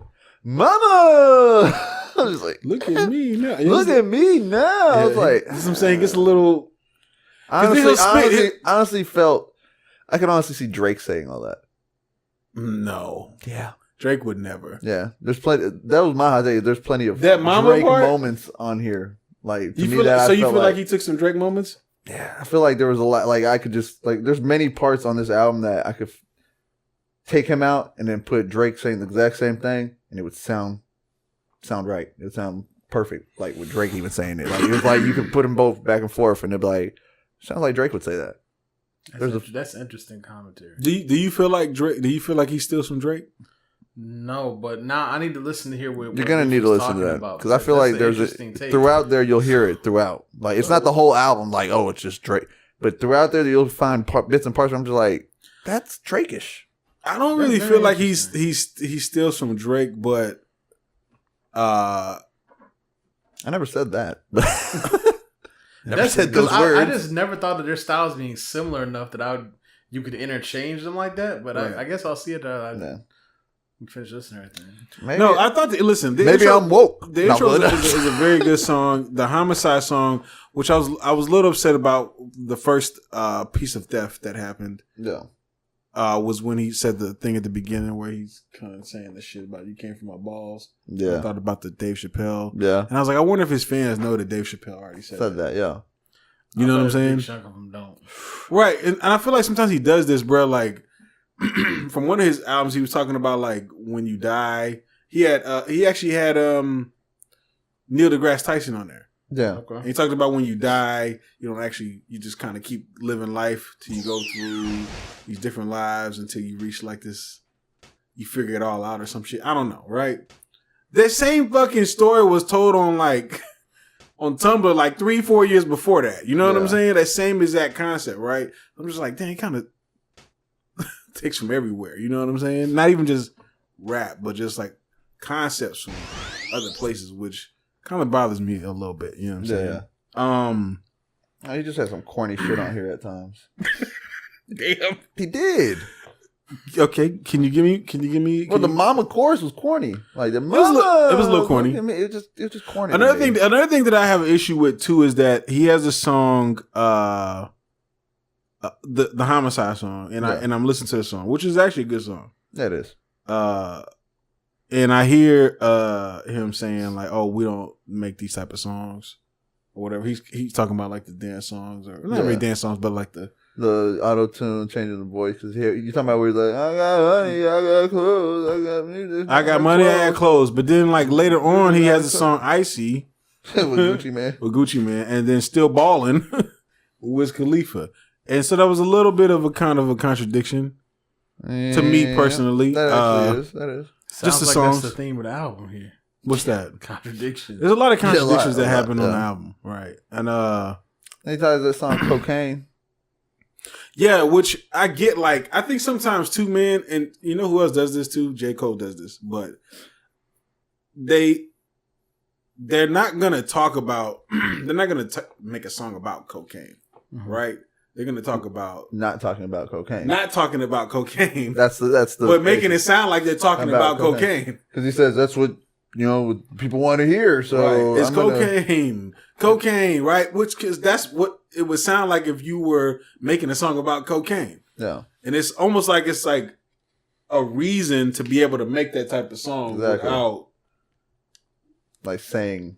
Yay! I sell cocaine. Yeah. Right. Yeah. You know what I'm saying? He said on another track that he said he fucked J. Cole does it too. J. Cole does it where he makes these songs like that but he's kind of using it as like he's telling a story and he's got like a concept with a character that's saying these things. You know what I'm saying? Yeah. Right. And it's kind of like a sneaky way to like make that song. To make it work. Right. Yeah, to actually be able to still do it and it not look like you're out of your fucking box. Right. You know, like, this ain't even you. Right. But then it's like, but I'm going to talk about not doing all that. Right. But it's like, dude, like, to me, that was kind of a corny thing, too. Like, the concept was it was corny. It just... There's some corny songs on here, but listen, there's some strong songs on here. I don't want people like Logic fans to be like, yo, fuck these guys. You know what song took me back? Obviously. Come on. Don't be afraid to be different. It sounded like a fucking Will Smith beat from back in the day, too. Like, it was perfect. No, wasn't it perfect? Like, the beat comes in and I'm thinking... This has Will Smith written all over it. Right. Immediately, I was like, "What's about to drop bars?" I got a little mad. He did drop some bars too. He did. I got a little mad at the end of his bars because I kind of wanted him to wrap it up big. Yes, but he kind of just stopped, and that was it. Kind of just like, "Come on, man, just different."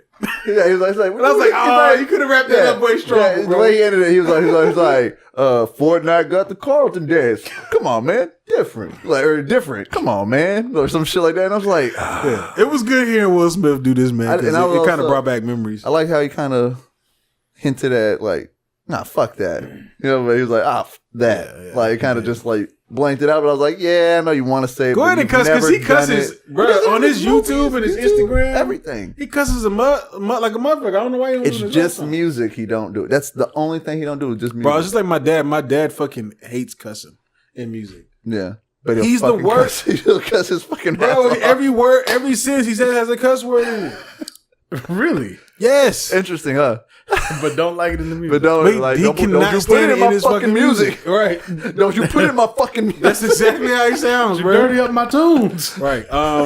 He did a song with G-Eazy on here that I guess they were supposed to be combining powers for the first time. I thought that was a solid song. I like that song. No, but I'm saying I guess people didn't think they'd do it, like pinned them against each other, they're saying. Like people were almost making it seem like they should have gone at each other, like, because that's how they were saying it. Like Jeezy was like, that might have been some industry shit, or maybe it was fans. The fans. I think it's fans that they're trying to say, like they try to make us enemies, but look who we're doing. And I like how they did that. Like basically they came together and went above it. You know, with all this white on white crime going on these days. So beefs in the industry, but you know, it's like, hey, if they can do it, you know what I'm saying? Pimp C did his job. Right. Got everybody to be friends. All in all, man, like I guess like overall you weren't feeling it? You thought it was corny? Overall? Yeah. Like you said, it had good moments. Definitely, like you said. It had some good, like really good moments. Yeah, it had some good moments, really good moments. It just had those corny moments that, I don't know, to me, those were the 40% moments. I mean, what is he supposed to do? You know what I'm saying? I know. I know. Like what is Logic supposed to do, right? He's just being him. He is. I'm cool with Logic being him and being a little bit like kind of, you know. Yeah. I don't want to say nerdy, but you know what I'm saying? He's just kind of... He's different. He's kind of goofy with some of his shit or whatever. You know what I'm saying? I'm not mad at him for that because I don't feel like his message is negative. Yeah, it ain't. It's never negative. It's never negative. He always is positive, and that's always a plus. There needs to be a little more positivity in the music industry. Yeah, he's got a lot of positive stuff on here, so that's why I'm not mad at him. There's a little bit of things that contradict and some things that don't make any sense. But yeah, listen, I consider him a smart rapper, so don't be. And his fans are smart people, so don't be afraid of smart people to pick his shit apart. You know what I'm saying? This is what it is. She giving this on a scale of 1 to 10. Yeah, he definitely is not rating it. Who? The guy we don't speak of. I'm gonna go with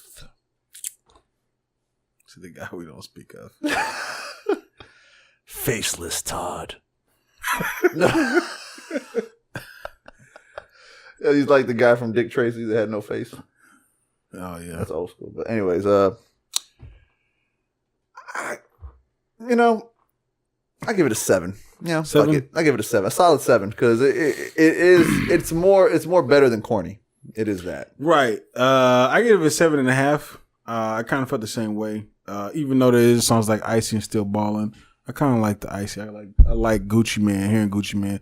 I liked hearing the Commando song. I thought the beat was dope. Even though some, like you said, some of those are a little But there are some strong tracks on here. There's some strong beats too. Will Smith showing up, great addition to the album.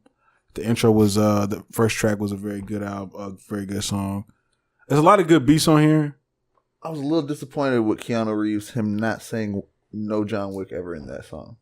Yeah. I was like, dude, you could have at least brought up John Wick. Like, that's a hot thing. You could have rolled with that. You could have brought that in somehow. Yeah. He could have brought that in. Like, yeah. He just went with Neo. Number You're one. right. I was like, come on. Yeah. That's kind of out of reach for a lot of people. Some people may not even get that. Yeah. There's some songs that could probably boot it off here. At least five of them could be gone. So, but yeah, man, 7.5. Shout out to Logic. How many tracks were on the album? Take off those five, you might have a 9.5 16. album. No. You throwing out 16. 5. Okay. Maybe I can probably throw out 6. You can make No, it just 10 tracks. like this song "Wannabe," I wasn't really feeling. Pardon My Ego, I wasn't really feeling that beat. Yeah, that was Still Ballin'. I one of the mean, weaker beats. it's just kind of one of those tracks. It's just like no point. It's just him doing a song with Wiz Khalifa. Pretty much. You know That's what I'm pretty much saying? just like they got together at some point, did a track, probably smoked some blunts while they did it. Right. I know they did actually, but then that was it. Then they just moved on. Yeah. I'm Thanks for the track, bro. I'm bowling. Still ballin'. Right. Cool, whatever. I'd rather listen to Tupac Still Ballin'. Yeah. Now, this is what's going to be really interesting is to hear how Joyner Lucas comes out. Yeah. That's going to be interesting. So we'll see. We'll compare these two later on. I wonder if M's going to be on Joyner's album. Yeah, that's going to be interesting. That's it, y'all. We appreciate everybody for joining us for episode 165. Yes. The Truth Be Told Indeed. podcast. Appreciate it. Thank you so much. Thank you for subscribing. Make sure you subscribe to the YouTube channel, trillmac.com/YouTube. Hit us up for the merch, trillmac.com/merch. Thank you, trillions. Trillionettes. Yes, shout out to everybody that Keep the comments us. Yes, and make sure you leave us a 5-star review on the Apple Podcast app. We really appreciate that. Notifications, all that goodness. Share it with your friends, social media. Listen to it while you clean the fucking house. Do what you got to do. That's right, y'all. 1,000 subscribers and Black Tyler will show his face. He'll show his face. And hey. When we hit that number, we'll get off camera and he'll be running. Yeah. And one-man crew. That's it. We're gonna be up out this thing. No, I'm saying. No, I'm talking about. Deuces. Smoke something, bitch. And a fight go with that. Thanks for listening to the Truth Be Told podcast. Be sure to subscribe and log on to Trillmatic.com for the latest in underground music, film, fashion, and more.